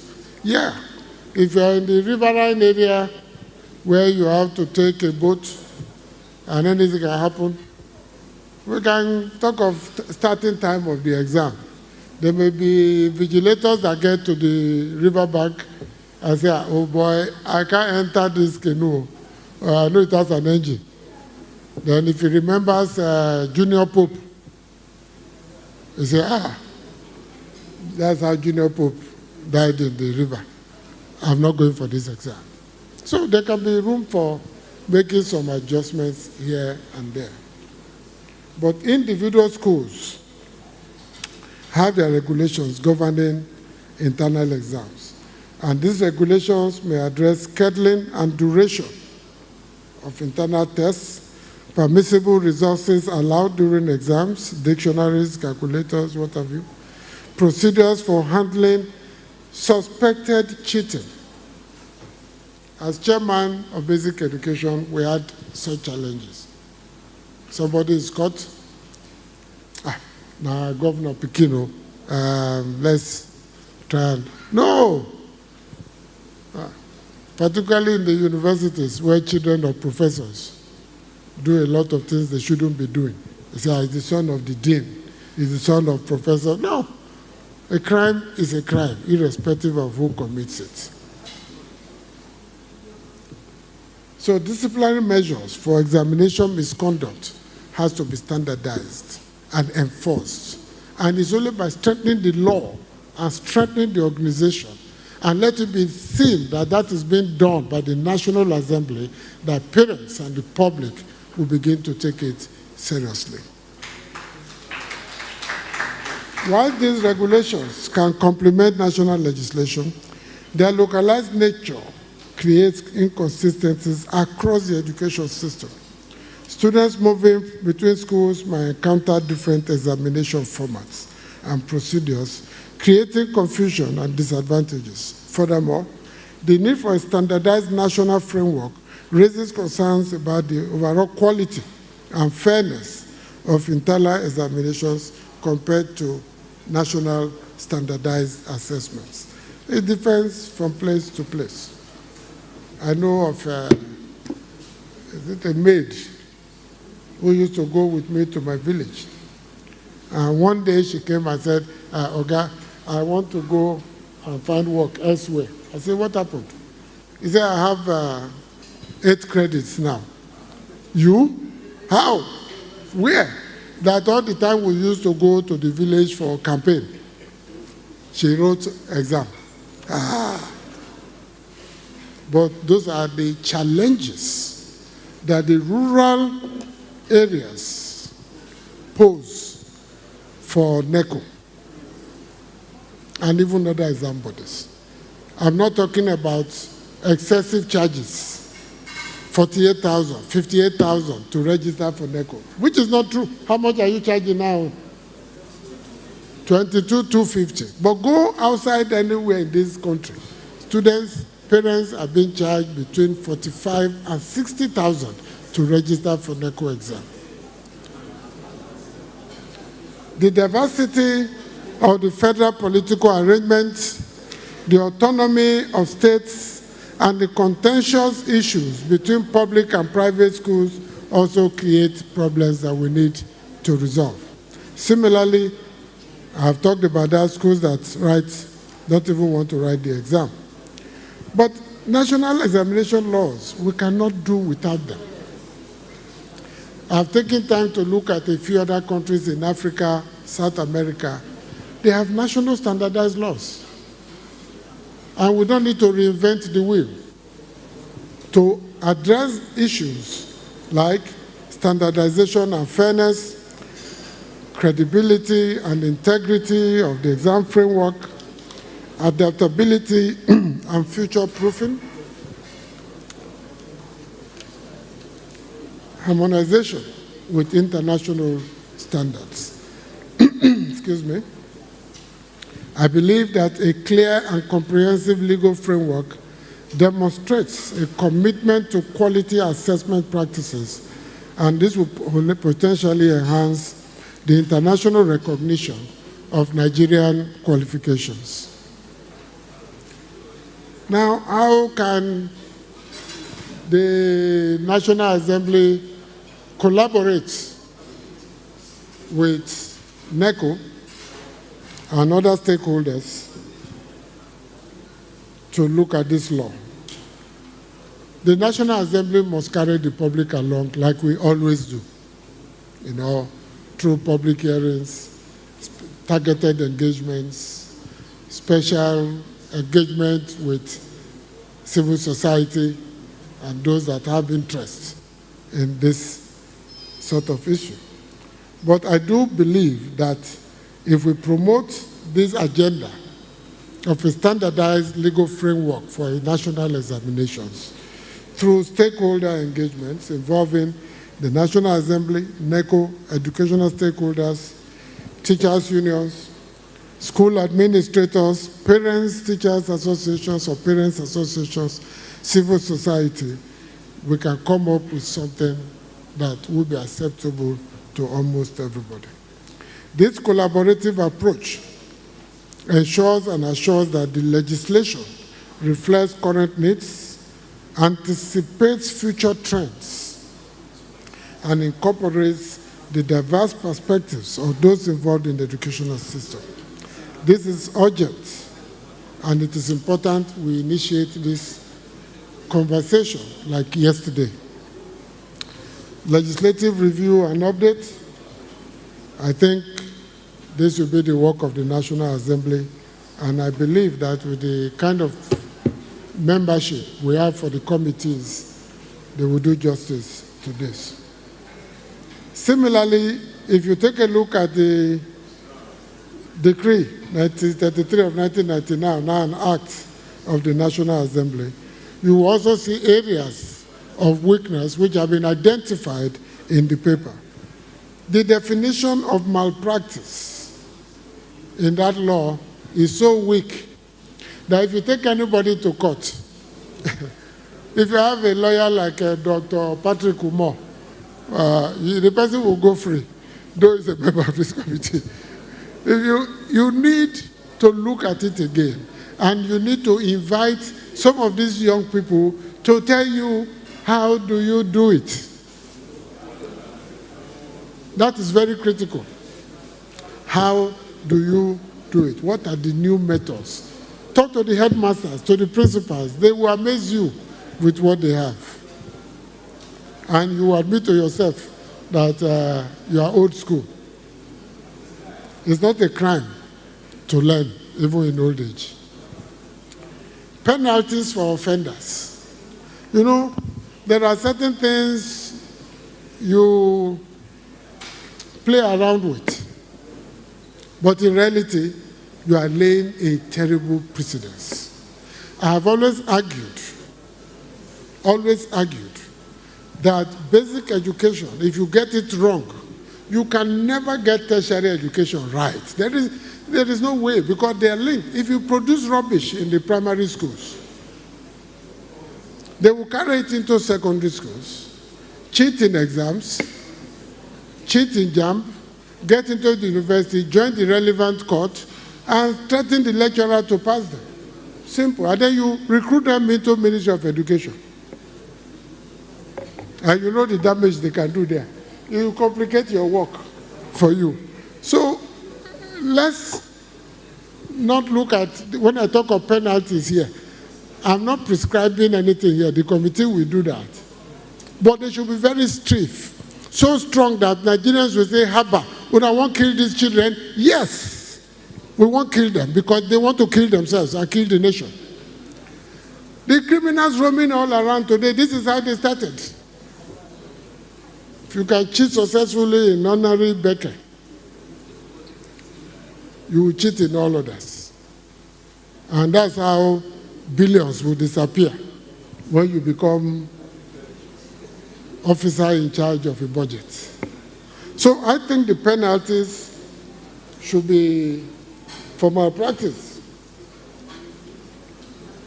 imprisonment, fines, being banned or barred from taking the exam again or any relevant exam for a certain number of years. Not that you just say, okay. I don't even know whether they punish them at all or what punishment they give now, but I'm not aware. The penalties should be strong, it should be stiff, it should send a message to the Nigerian public that enough is enough and we are not ready to tolerate this anymore. And then enforcement, if we're going to, the decree before, which is now an act, empower relevant authorities to investigate suspected malpractice cases and pursue legal action against offenders. Legal action often is not cheap. While it signals the commitment to enforcing regulations and holding violators accountable, there's need to look at it and see what kind of powers are granted to the examination body to initiate the process and prepare the documentation that will enable legal officers to take it to the end. In the paper, I discussed some basic and broad recommendations that as a legislator or as legislators we want to look at. On this proposed bill on the conduct of examinations in schools in Nigeria, I'm not sure if that title is strong enough for the committees, but it is left for them to decide if they want to make the title look stronger. So they will not think this is an invitation to a party. But its object is clear, establishing a comprehensive legal framework for administering all forms of examinations in Nigeria and to redress the lacuna, to correct the errors in extant laws. But in doing this, I've also listed some areas I think the proposed bill must look at, which as we normally do. I won't go into details, I'll just mention them in passing. The definitions and the scope. The scope has to be such that somebody will not come and say, well, we were not captured. As chairman of basic education, we had to amend a lot of laws in the Ninth House because certain agencies were not listed or certain examinations were not even listed. And some have been receiving money from the federal government for years, since 1999, 2000, and they have no law guiding them at all. That is like somebody just come in, no law, no thing, and just because an ES is appointed, you give them billions to spend. We try to correct all of that, but I'm sure there are still gaps. Defining the scope, defining what is an exam malpractice, all of that are critical.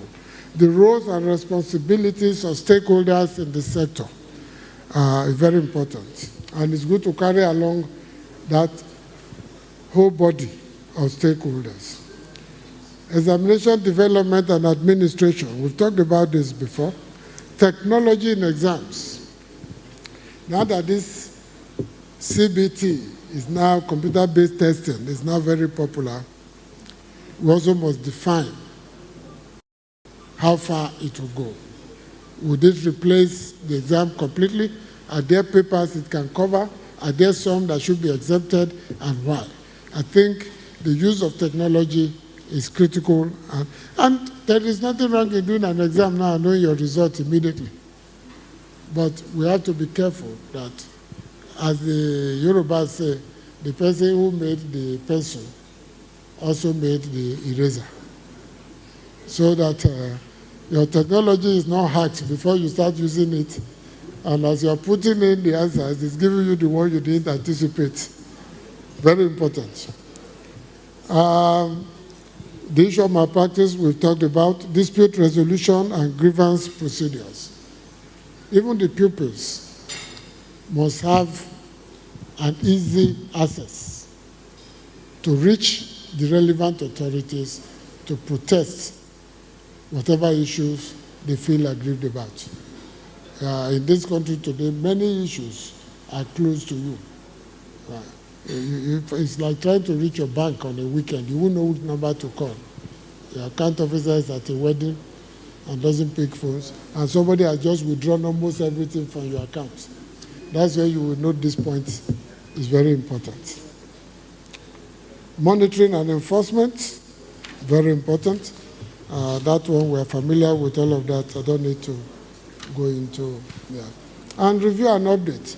There must be room in the new bill for frequent reviews and updates to the law, so that as the world changes, as technology changes, as people change, as discourses change, as people, as even the educational sector is being restructured and refocused to align with contemporary issues, the National Assembly can get back to it and say, that law we made, we need to take a look to update.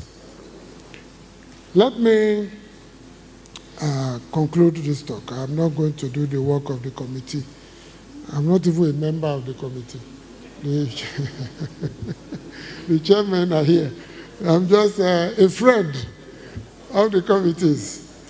But I think it is wonderful that this conversation has been initiated by Neco, and I congratulate all those involved for their courage, commitment, and vision. It shows that all is not lost and that the future is robust. Because if you look at this Nigeria, you tend to think all is lost. But you keep seeing islands of integrity, islands of progress, islands of vision and commitment, and you know that all is not lost. So we must continue the engagements. But remember that the enemies of retrogression are always around the corner. And that is why we must act quickly. The starting point is to adopt the steps that will generate stakeholder conversations and focus discourses through. In the National Assembly, the role is crucial to the drafting and enacting this comprehensive national examination law. And I believe that if the existing law is to be amended and strengthened, it is the National Assembly that is constitutionally empowered to undertake such a task. For Neco, they know what to do. They have in-depth knowledge of the problems. So they must also package information that the National Assembly can use, and their expertise will be inevitable in shaping the legislation that is practical and adaptable. Schools and teachers on the ground can provide insights into the realities of classroom assessment practices and potential challenges in implementing new regulations. Parents, students, civil society have talked about them. Understanding NECO's mandate and complex processes is crucial for the National Assembly to provide effective legislative oversight and allocate adequate resources. Strong collaboration between NAS and NECO can foster the development of effective legislation that address contemporary issues like technological advancement and emerging forms of malpractice. The path towards a more robust and credible national assessment system in Nigeria requires a multi-pronged approach. To get to the next level, all stakeholders require a more determined attitude and political will. We need the determination and commitment to the education sector, and we must commit to stamping out as much as practicable examination malpractices. NECO and other exam bodies must penetrate the rural areas where a lot of irregular and extra-legal activities are taking place, where children and parents are being fleeced without any control. In these and other locations, examiners are easily bribed to look the other way while cheating takes place. Prosecution of exam cheats must be seen to take place, and punishment must be stiff, I have said before. And the agencies must be well-funded, motivated, monitored, and encouraged to perform better. I want to thank you all for your patience. But let me say that our political elites owe us a lot. They owe us a lot. You know, state governments access money from UBEC every year. Then you go to that state, you find that the only schools renovated and equipped is in the state capital. 5 minutes outside the state capital, you will weep for Nigeria. Those are the children that are going to write this exam. Those are the children that are going to write the exams we talk. So as we talk of relevant examination laws, we must not forget the children who will be writing these exams. The conditions of many of our schools requires that we should begin to take proper steps, political, moral, spiritual, legal, against the custodians of state power who are not deploying resources made available for our children to where they study in their schools. And when I talk like this, I know what I'm talking about. My own constituency is an example, where for 7 years, not one school was renovated by the government. 7 years, and they collected money every year from UBEC. That is not fair now. We should be able to do something. I want to thank you for giving me the opportunity to give this talk. I hope it has made some sense, and I want to hope that we have a good conversation. God bless you.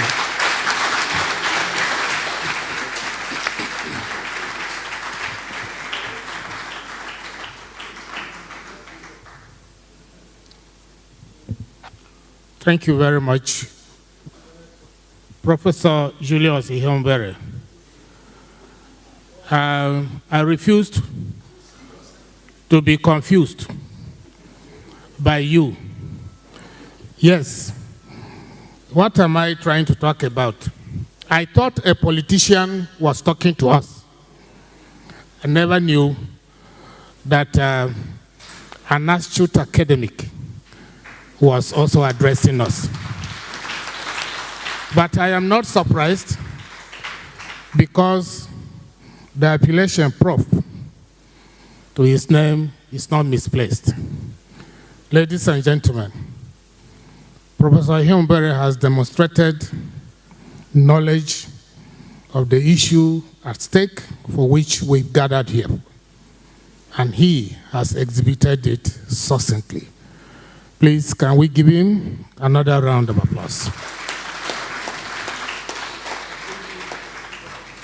I wish to recognize the presence of Professor Bala Zakari. He is the Deputy Executive Secretary Technical of UBEC. You are giving states monies every year. 5 minutes beyond the state capital, you weep. You listen to him well. Step up your monitoring.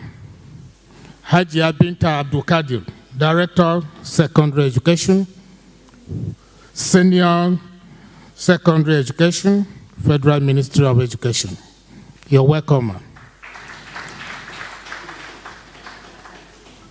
Ruth, what is next? Thank you very much, Mr. Godwin. All right, we're skipping the interlude because we're already delving into the nitty-gritty of what today's event is all about. And a clear demonstration that Neco, if you recall the slogan for this year, Nigerians came up with a slogan, no grief for anybody. And Neco has demonstrated that they're no grief for anybody this time around by setting up this retreat and ensuring that we understand the importance of the conduct of examinations in schools in Nigeria. Having a strong legal framework will definitely go a long way.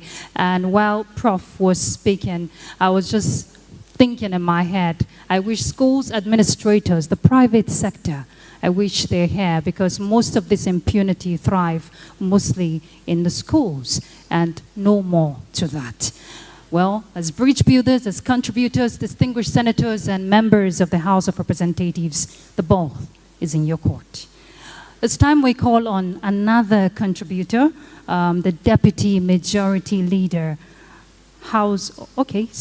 before we get to that, the Minority Leader of the Senate, distinguished Senator Abba Moro, for his contribution. Please, a round of applause for him.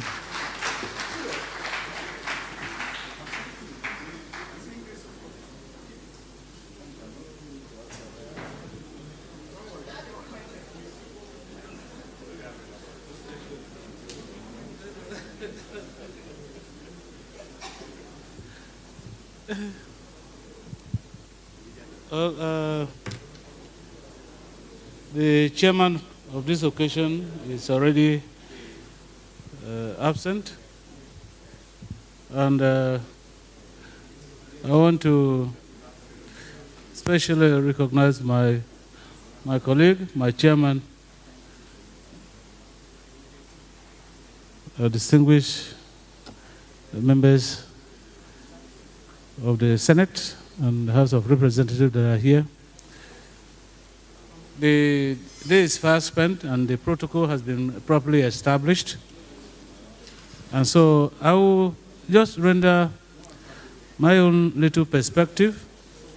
By the records, I have 5 minutes to share my thoughts with you, and I hope very sincerely that I will keep to the time.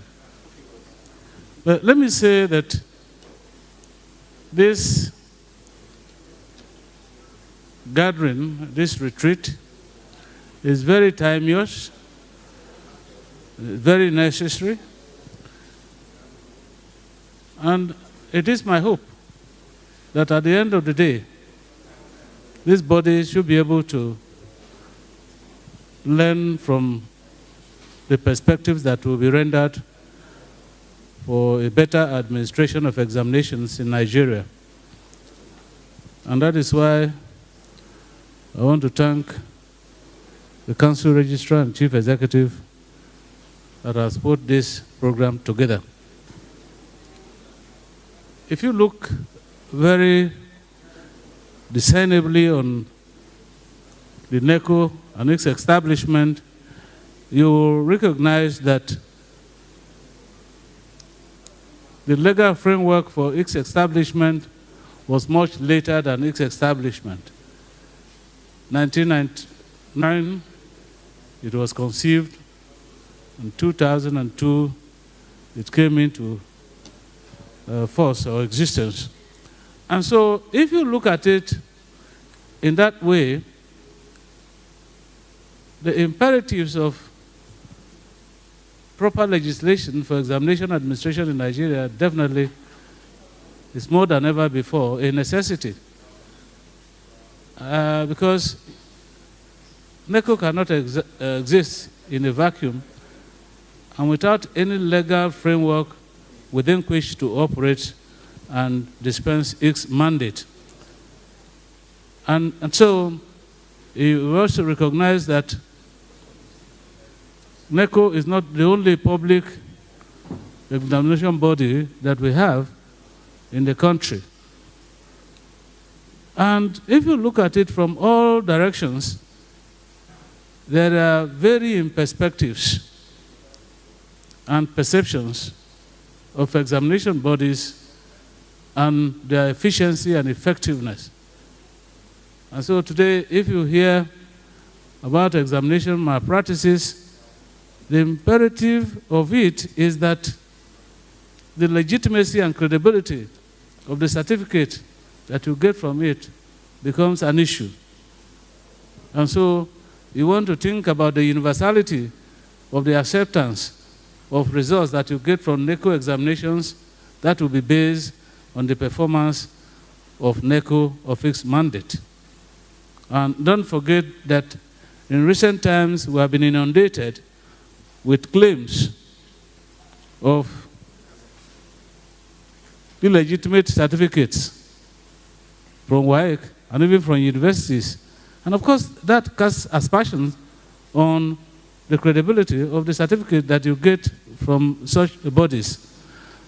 Recently, I was reading a social media platform, and some Nigerians that were traveling to Europe were denied entry into an airline, and their offense was that they got their visas from Nigeria. And the implication of that is that the process of getting visas to travel out of the country in Nigeria is not credible, is not transparent. And so when people begin to perceive that way, and you know, like they say, sometimes perceptions are reality. And so it begins to cast doubts on what you produce.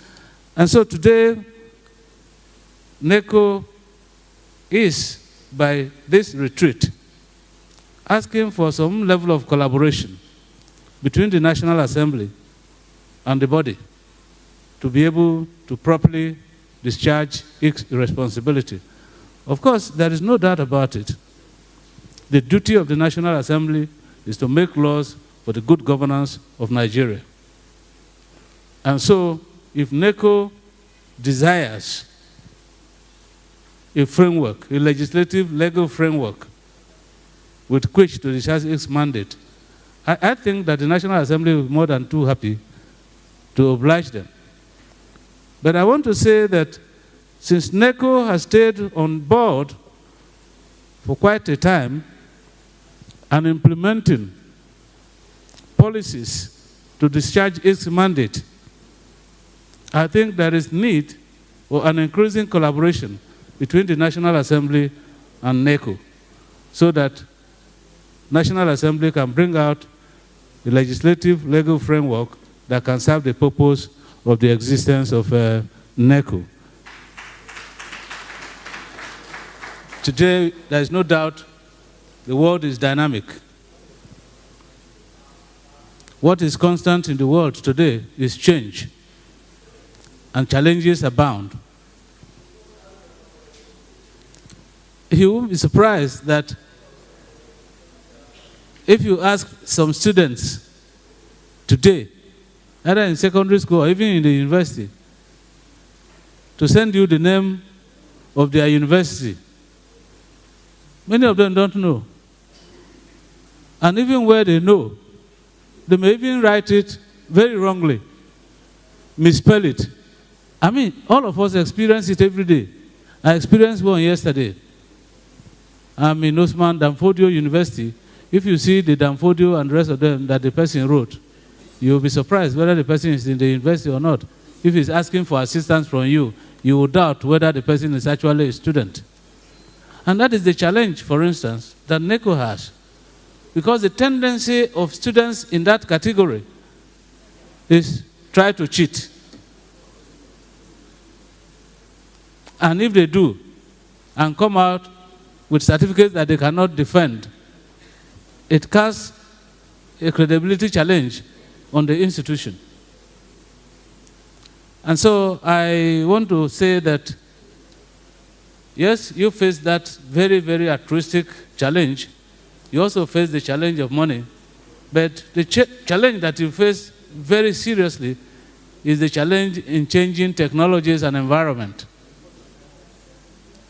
And so let me end, therefore, by insisting that for Neco to succeed, there is no other way other than for Neco and the National Assembly to collaborate, work together as one, share views and ideas, and come up with legislations that will lay a proper legal framework for the discharge of the mandate of Neco. Thank you very much.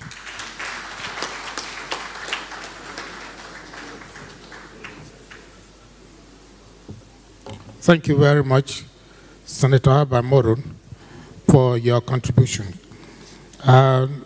Before we call on the next contributor, please permit me to recognize the presence of Honorable Marie Ebikake.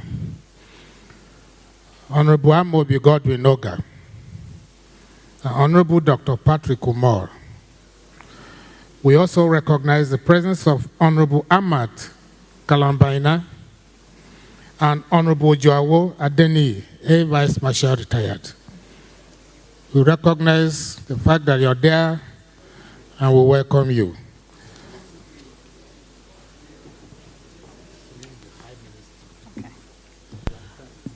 All right, distinguished senators, honorable members of the House of Representatives, before we call on our next contributor, we'd like to please crave your indulgence.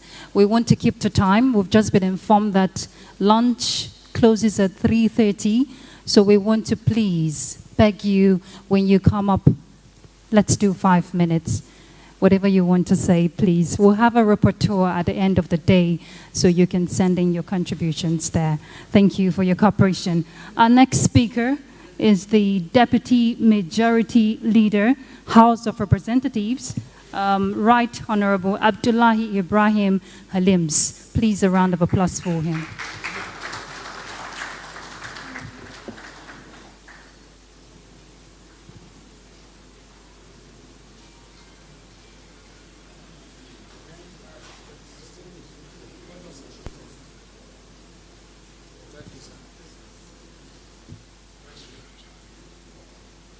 Thank you very much. I want to sincerely thank the organizer of this retreat. Without wasting much time, I recognize the... Use the mic, sir. Okay. Where is it? I want to thank the minority leader of the Senate, my boss, my majority leader, House of Reps, the registrar, and all the invited guests, my colleagues in the National Assembly. My contribution is very simple as far as this retreat is concerned. You know, examination malpractice has eaten deep into our subconscious mind as far as Nigeria is concerned. And there are no ways to correcting them except by much education, enlightenment. And there's no way to achieve this except a collaboration, a working tide between the legislature and the executive. And I think this is why we are here. And by the grace of God, from the volume of speakers, from the knowledge so far impacted, I can understand that, yes, the executive and the legislature, as far as this retreat is concerned, is determined to curb the excesses of examination malpractice. National Assembly has power of oversight, and that is the power we have to ensure that, yes, effective legislation is employed in ensuring that, yes, changes as far as the act that establishes this organization, Neco, as an examining body, the act is altered. The act is, affected to ensure it meets the standard of today, to ensure that, yes, examination malpractices, other challenges in the board are eliminated. So, as a result of this retreat, by the grace of God, after this retreat, we are looking forward to ensuring that, yes, there's effective relationship, collaboration between the executive and the National Assembly as an oversighting body to ensure that, yes, the integrity, the purpose of this retreat, the integrity of the examining body is sustained to bring about effective and a very purposeful relationship between students, the examiners, and whatever is concerned that will bring about positive results in our examination bodies.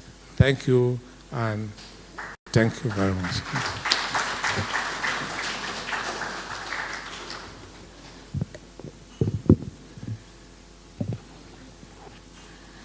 Thank you very much.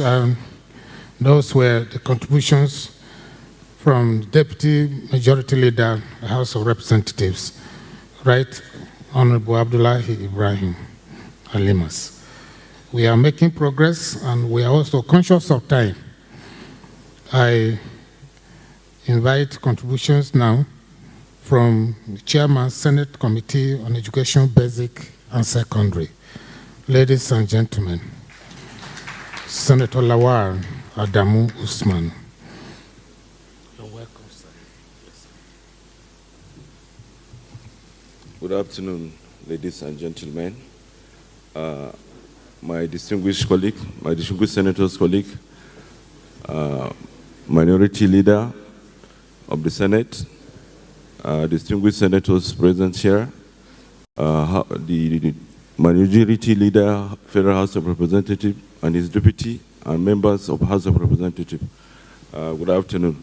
My own contribution this afternoon is my pleasure to be invited and present in this retreat by the National Examination Council, organized for its oversighting committee in the National Assembly. This is indeed a right step in the right direction. I must say that the time for the retreat, legislative functions, imperative of achieving Neco mandate, and the challenges of examination legislation in Nigeria is up, being the first of its kind between the committee and its agency since the inception of the 10th National Assembly. This is no doubt will create an atmosphere to have in-depth understanding and mandate of Neco in the discharge of our legislative mandate and functions. As a committee, this retreat, I really believe, will expose whatever challenges, if any, bedwelling Neco and indeed other examination bodies in order to profile solutions as a committee in particular and National Assembly in general, and to strengthen the national and international efficiency, standard, and accessibility of Neco examination and certificate. While I appreciate the presence of my colleagues and members of the Senate Committee on Education, Basic and Secondary, the House Majority Leader, the Chairman and members of the Committee on Basic and Secondary Education, and the chairman of this occasion, which was the governor of Niger State, the Minister of Education, heavily represented by the Permanent Secretary,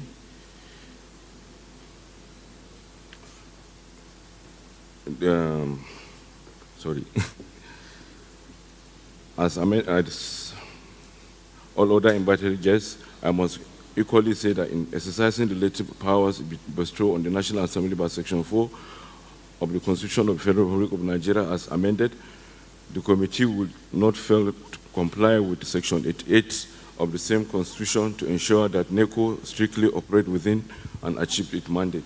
I therefore employ all of us to actively participate and propose ideas that would move our examination bodies and indeed the education sector forward. Thank you very much for your attention. Thank you. Thank you.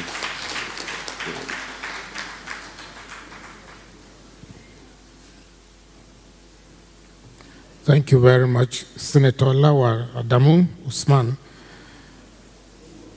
Chairman, Senate Committee on Education, Basic and Secondary, for your contribution.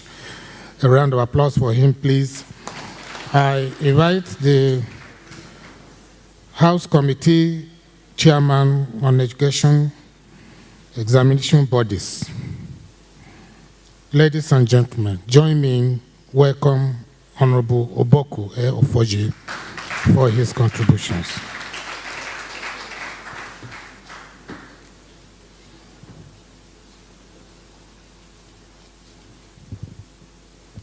Good afternoon, all. The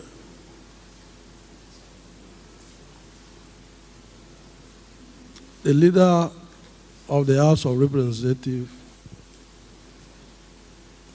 the minority leader of the Senate, the deputy minority leader of the House of Representatives, distinguished senators here present, my revered colleagues, let me at this point stand on the existing protocol. It is a honor and pleasure to welcome everyone to this retreat. As you might be aware, the legislative arm of government in a democratic system is to checkmate the executive arm of government. The crafter of the Constitution did a lot of work in their assignment.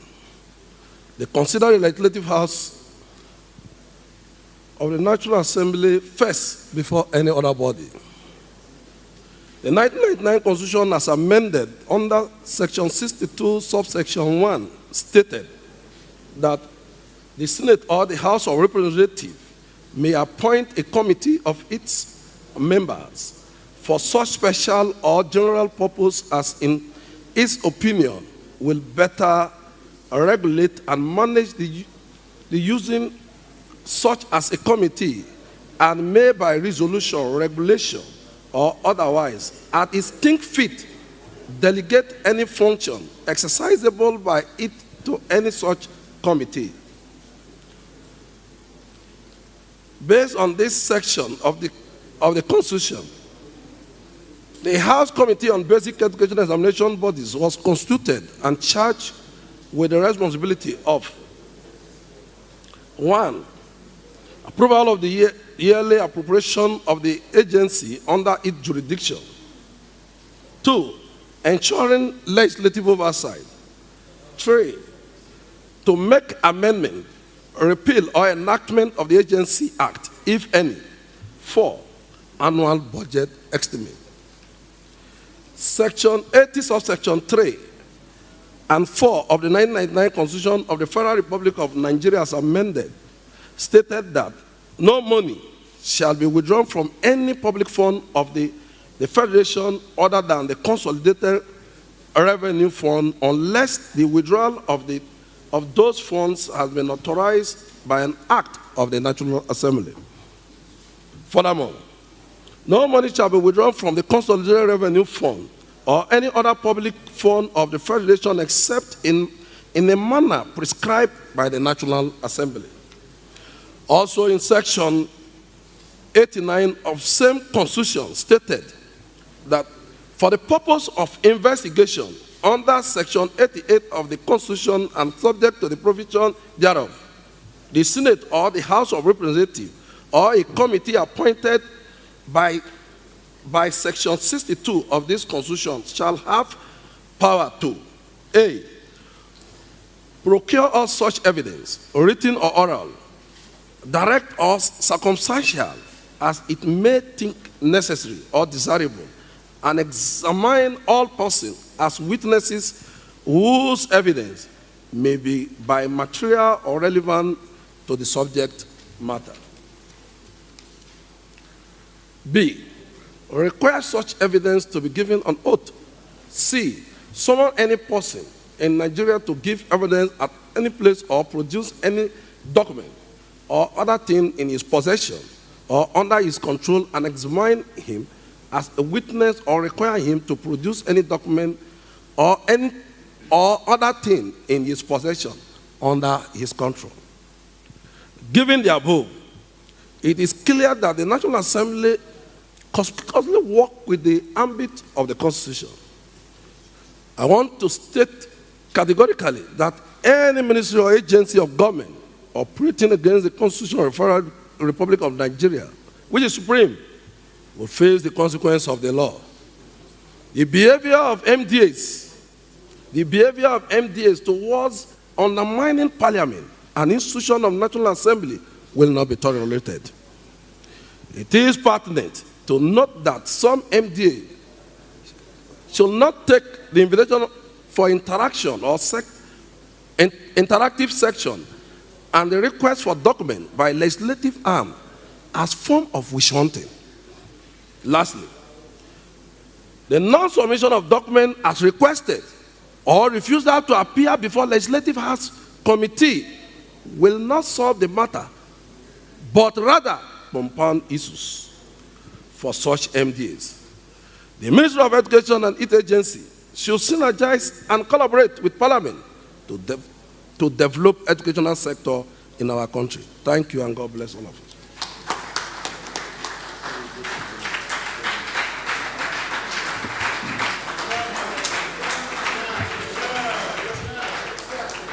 Thank you very much. I think he deserves another round of applause.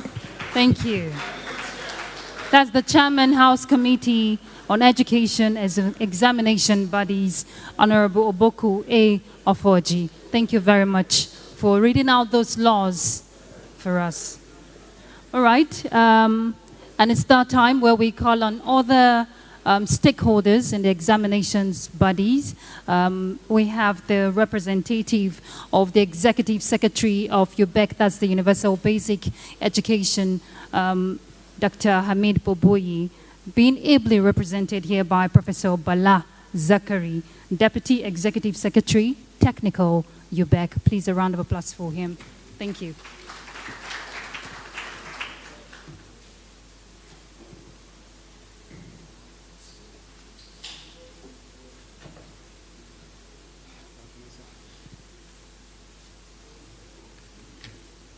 The Majority Leader,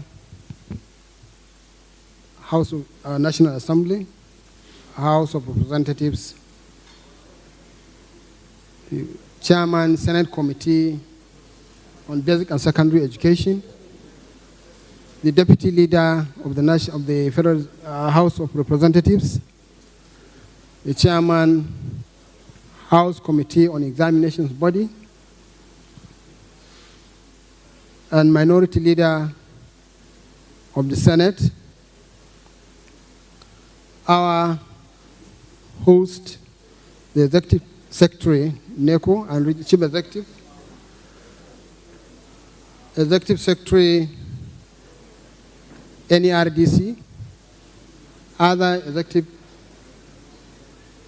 Chief Executives of the Federal Parastatals here present, distinguished senators, honorable members, and other distinguished guests. Good afternoon. Let me begin by extending our goodwill and appreciation to Neco for organizing this important meeting.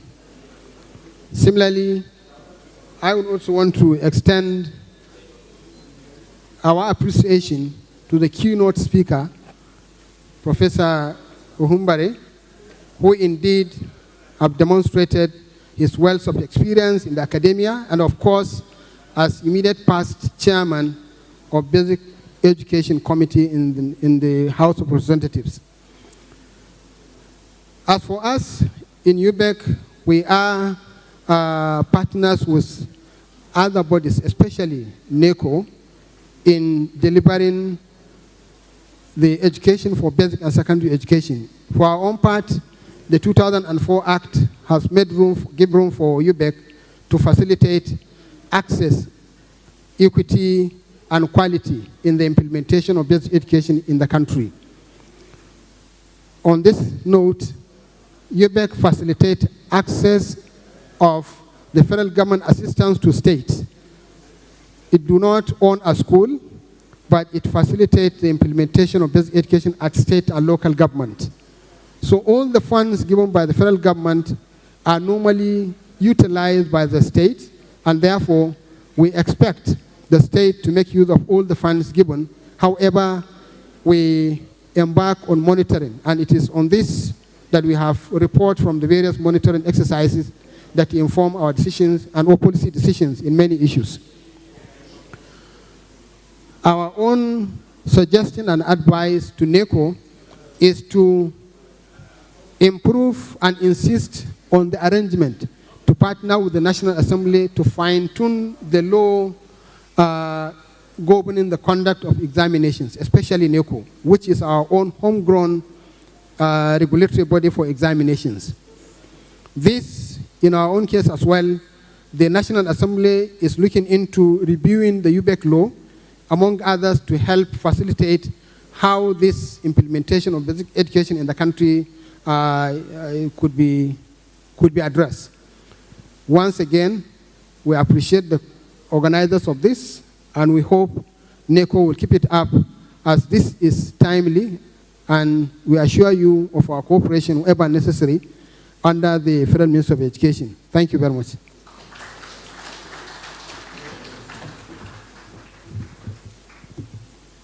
Thank you very much, representative of UBEC, Executive Secretary there, Professor Bala Zachary.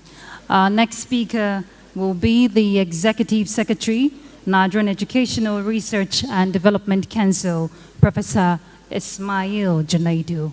He's ready. Okay. The distinguished senators, honorable members of the House of Representatives, the Registrar Neco, distinguished participants,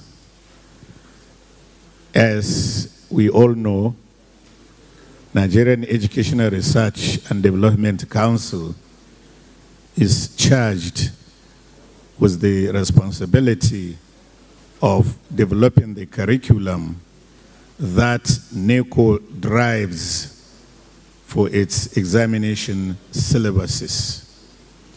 In this case, therefore, NERDC is very, very critical in this retreat, and we welcome it.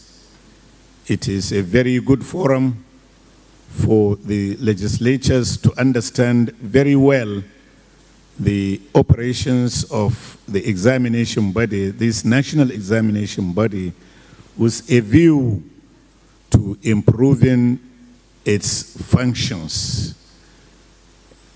The keynote address, many people may be surprised, but we are not.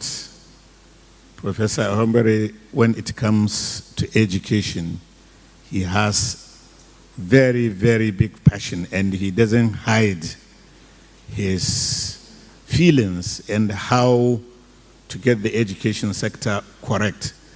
So he normally would put politics aside and speaks the truth about how he sees how things should be in the education.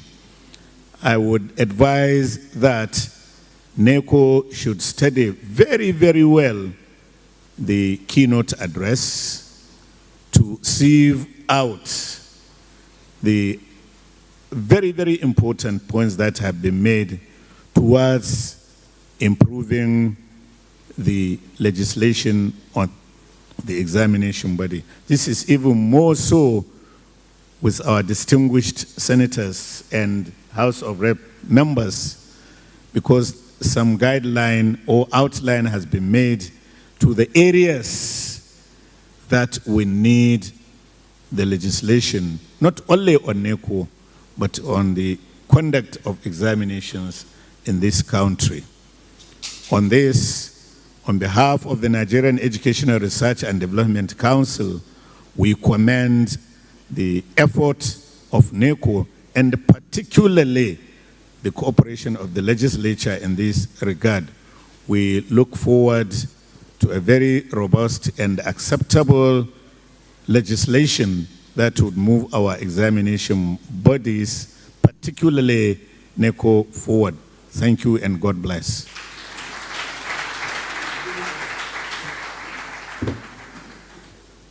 Thank you very much, Professor Junaid Ismail, the Executive Secretary, NERDC. Another round of applause for him. We welcome contributions and discussions from attendees here. We're trying to streamline the whole thing. We're looking at 3 or 4 at the most. And so, permit me to be biased. I'm not sure whether he knows he will be called upon to say something here. The former chairman, House Committee on Basic Education, Zachary Mohammed. If you listened to Radio Nigeria in those days, there used to be a baritone voice on Radio Nigeria. This gray hair, is it? Oh my God. Mr. Godwin, thank you very much. I want to abide by the existing protocols. My leader and my colleagues, I want to thank you so very much to be back here. I was part of the Neco family and enjoying my retirement quietly somewhere. SA called me some few days ago that he wants me to be part of this retreat. I thank you so very much for the remembrance. But from the benefit of hindsight, what I observed is that, Mr. Registrar, there needs to be a very close working relationship between you and your committee. Listening to your chairman, the chairman was trying to quote laws for you. Laws might not be able to streamline and make you up to speed. Your interpersonal relationship will help the agency, to help the committee, because you need a symbiotic relationship, whether you like it or not. I've been there and I know what I'm talking about. So don't stay at Mr. Registrar. The parliament is your house. Patronize them very well. When I mean that, interact with them closely so that you will get the best. What is possible is possible. What is not possible is not possible. So be open, play your cards on the table so that you can move on. And Mr. Chairman, there's a limit to which your agency can go. Recognize that there are limits and cooperate with them. So that at the end of the day, Neco will be winners, you will be winners. You have a 4-year tenure, and if God is on your side, you might come back, but maybe not basic education. Some of the challenges, build a relationship that will last a lifetime. Like Prof was saying, relationship with a couple of people, both the Neco family, UBEC, and all other agencies. I'm seeing Professor Junaid after a very long time. He doesn't ask of me, but at least I'm happy to see him. So I thank you so very much. This retreat is imperative because we need updating of our laws to meet up with the current challenges. Let me give you an instance. I remember in the 7th Assembly, in the judiciary, for instance, electronic evidences were not admissible in court. But we worked towards it because we're in the era of electronic evidence. If somebody is committing a crime and you film him, adventure, you have the film. Before now, the judge will not accept it. But we worked so tirelessly and the judge accepted it. It would be a shame to say that in the era of the social media, you can't accept an electronic evidence in court. So coming back to you, dust your laws. I'm surprised some schools are evading sitting for exam bodies. You must insist on it. And it has to be encompassing your laws that every school that is in the shores of Nigeria must sit for our exams. And that is it. I've insisted on it. And I had calls as chairman of basic education to tell schools that were even charging dollars then. I had a friend who had a school and was charging dollars. And I told him that it's not acceptable by us. Our money is our money. So you need to strengthen your laws. I thank you for this opportunity. And that any other time you call, we'll be glad to be here. But it's nice reuniting with you after a very long time. And I wish you all the best. The event is imperative. It's timely, and the best should be done to make sure that Neco works stronger and stronger. Thank you very much. Hi, how are you?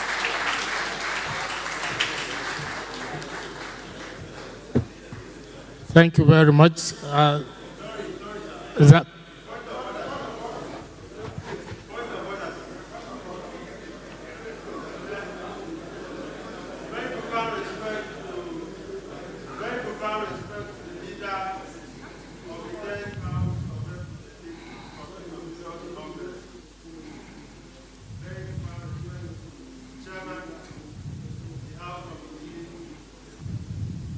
on basic education.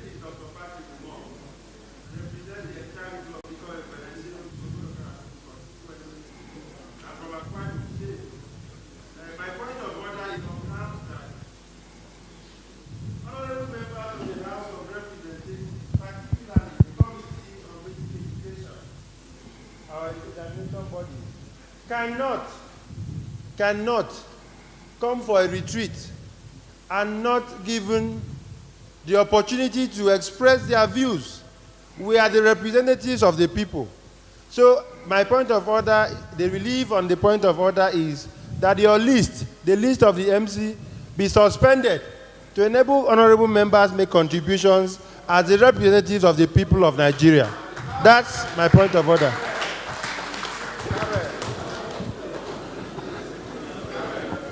Yes, we really don't have a list here, but I told you, Honorable Sir, the last person I called, I was biased. Being a media person, I had to call upon him. No problem. We are there. We are looking at time. And so if that is appropriate with us, no problem. Somebody is up with the microphone. Yes. Over to you, sir. Thank you very much, my distinguished colleague, for this intervention. Yeah. My name is Honorable Shino Oyedeji. I represent the people of Iseyin, Itesiwaju, Kajola, Iwajowa Federal Constituency. I am from Oyo State.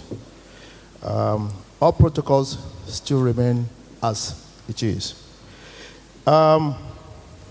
We can't talk about the objectives of our sitting here today, this retreat, if we're not looking at what the chairman of NERDC just mentioned. I never knew it would be here. The objective of education in Nigeria is very clearly stated in the Constitution of the Federal Republic of Nigeria.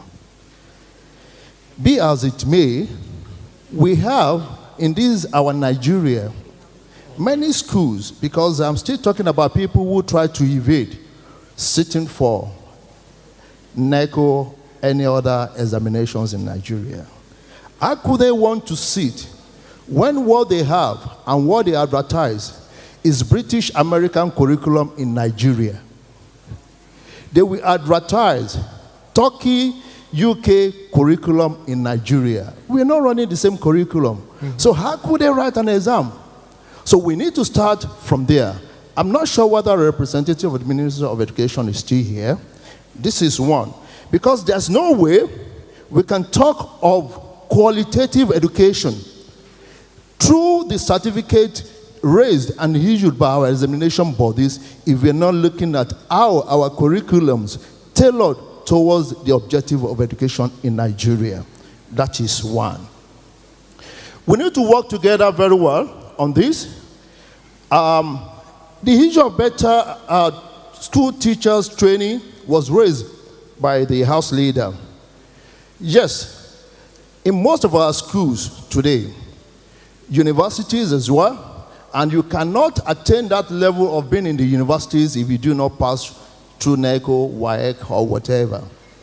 Today, how many teachers are actually trained teachers? Yeah, because of the situations we're finding ourselves, no jobs, everybody pick up and say they're going back to schools. We need to rejiggle. So the Neco should, as well, try and see what they can do to bridge the gap. So if you're a graduate of physics and you want to go and teach physics in the schools, please try and set an examination through them and you certify them and raise it. That's what they call certification of examinations, certificate which you get from any schools abroad. We could as well, through our educational bodies, set this up. So if you bring in any certificate, so we don't really need somebody from UK telling us their education is not good. We benchmark ourselves from home. That is one. I've mentioned the foreign curriculum here. This should be totally eradicated. It is quite very annoying. You don't go to Britain and see Nigerian Ghana education curriculum. You don't see that in America. Why should we allow this here? And they will still charge in dollars. Even if anybody is involved, it's going to be a no, no, no. Thank you very much. Thank you.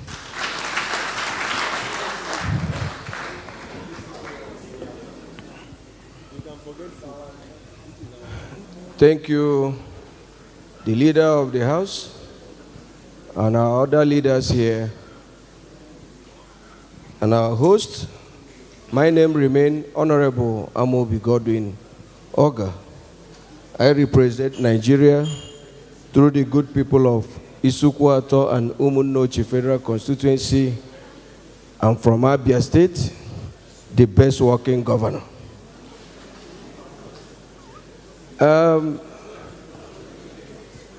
Mr. Chairman, actually I'm not very, very happy here based on the program presented to us. I believe this is legislative function program. And I cited virtually all the necessary pictures we're supposed to see here, even to the PAMSEC.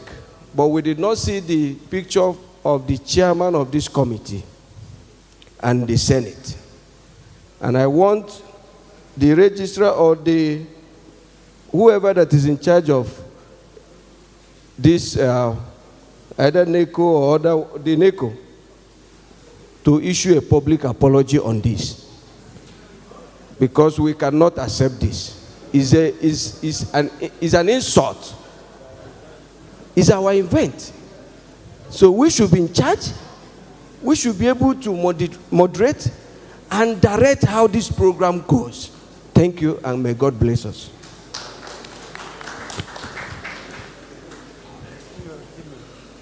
Please bring the microphone here.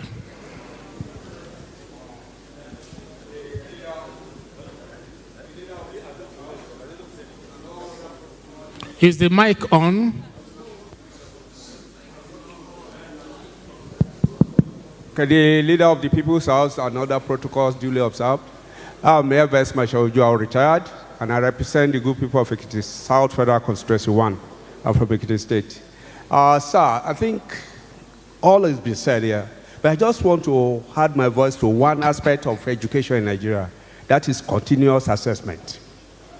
And when you look at Neco, WAEC, or whatever the final examination you are looking at, what percentage of this final examination is your continuous assessment at the school level? We're talking about cheating, we're talking about malpractices. The major thing that is responsible for malpractices is that everybody believes that that final examination is going to be the determinant of what will happen to them at that level of education. What is the percentage that we are allocating to continuous assessment in school at the final level? And this is all I have to say this afternoon. Thank you very much. AVM, sir, retired. Yes. We are good to go. Any other one? No. And so I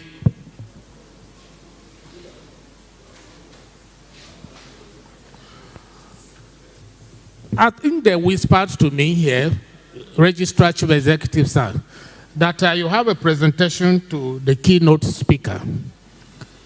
Yes.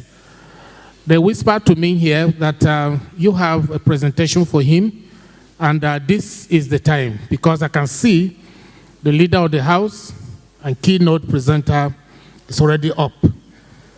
So politicians, their schedules are already mapped out for them, and they are always very tight. Please do the presentation quickly, so that the leader of the House and keynote presenter will take his leave.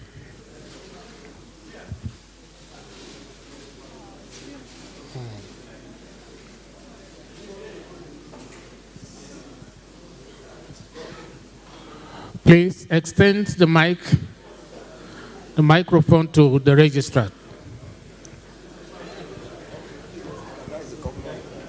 Keynote. We are giving our leader.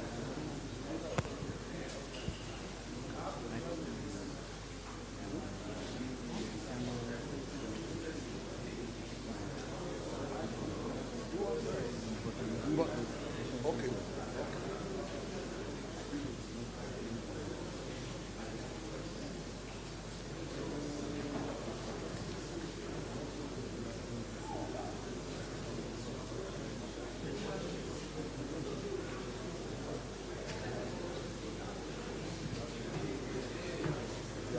This presentation. Yes. Now.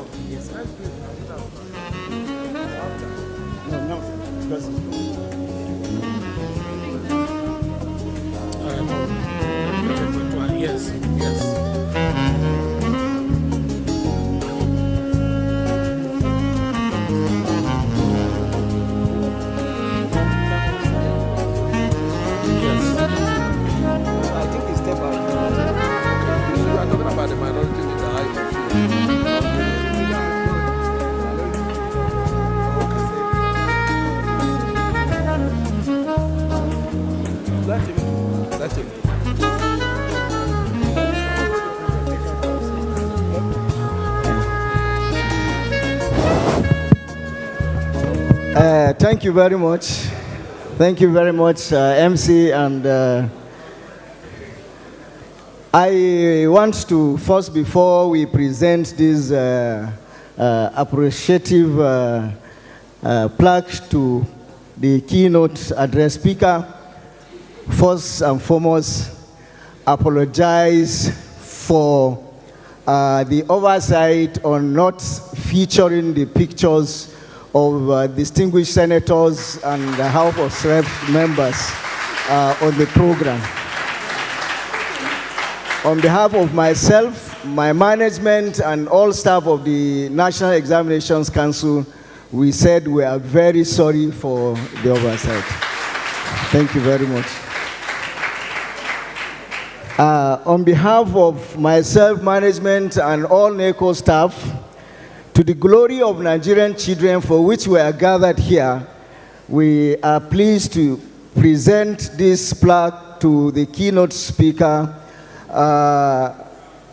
Professor Right Honorable Julius Ihombere, Majority Leader, and who also doubles as former chair of the Basic Education Committee. It will be presented to him by the Deputy Majority Leader, Honorable Harris.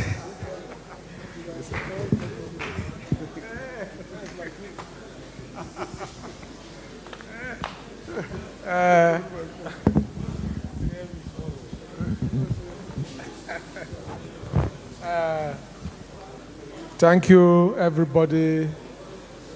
I want to sincerely appreciate my boss, the learned professor, the majority leader of the 10th Assembly, who has performed all the time beyond our thought most times. He is considered very accurate for this presentation. The examination board considered him fit for this presentation, and I have the singular honor to do this presentation on behalf of the registrar and Neco as a body. Thank you, and I wish my professor a very successful ending. Happy ending, oh. Thank you. Happy ending. Thank you very much.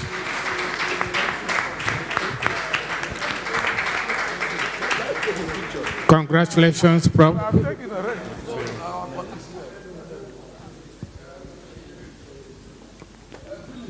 Thank you very much.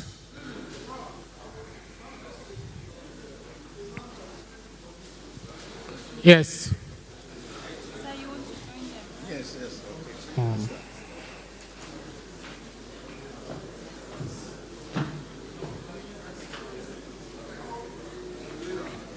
They can be very.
Presentation of repertoire is what we have. National anthem, that's what it said. It's okay. Are we not taking? It's a national anthem. They're leaving. They're leaving. They're leaving. Marcus, is it? Are we leaving it? Yes. Please do. Keynote speaker. I knew after that picture. So that's why I was like, the repertoire first before that presentation. Stay for this lunch. Oh.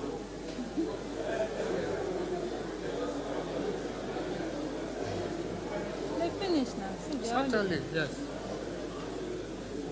Mr. Marco. Marcos.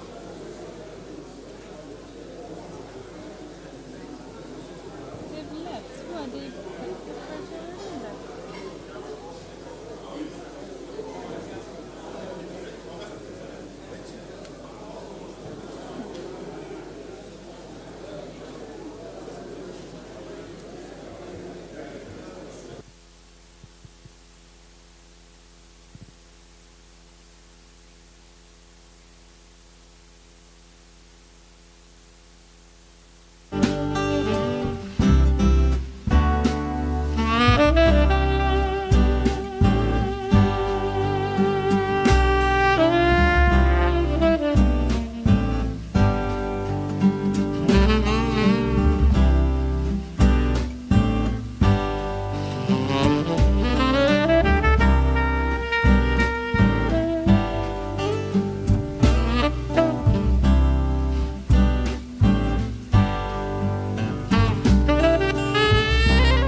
May we please settle down?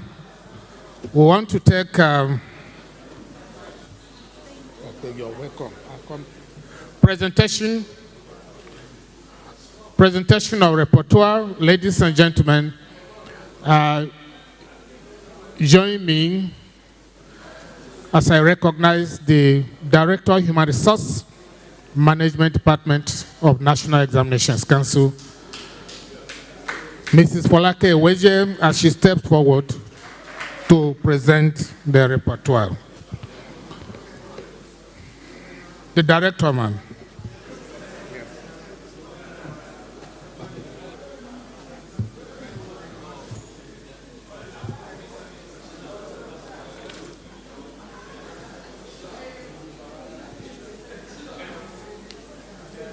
Honorable Chairman, other distinguished personalities here present, please permit me to stand on the legislative functions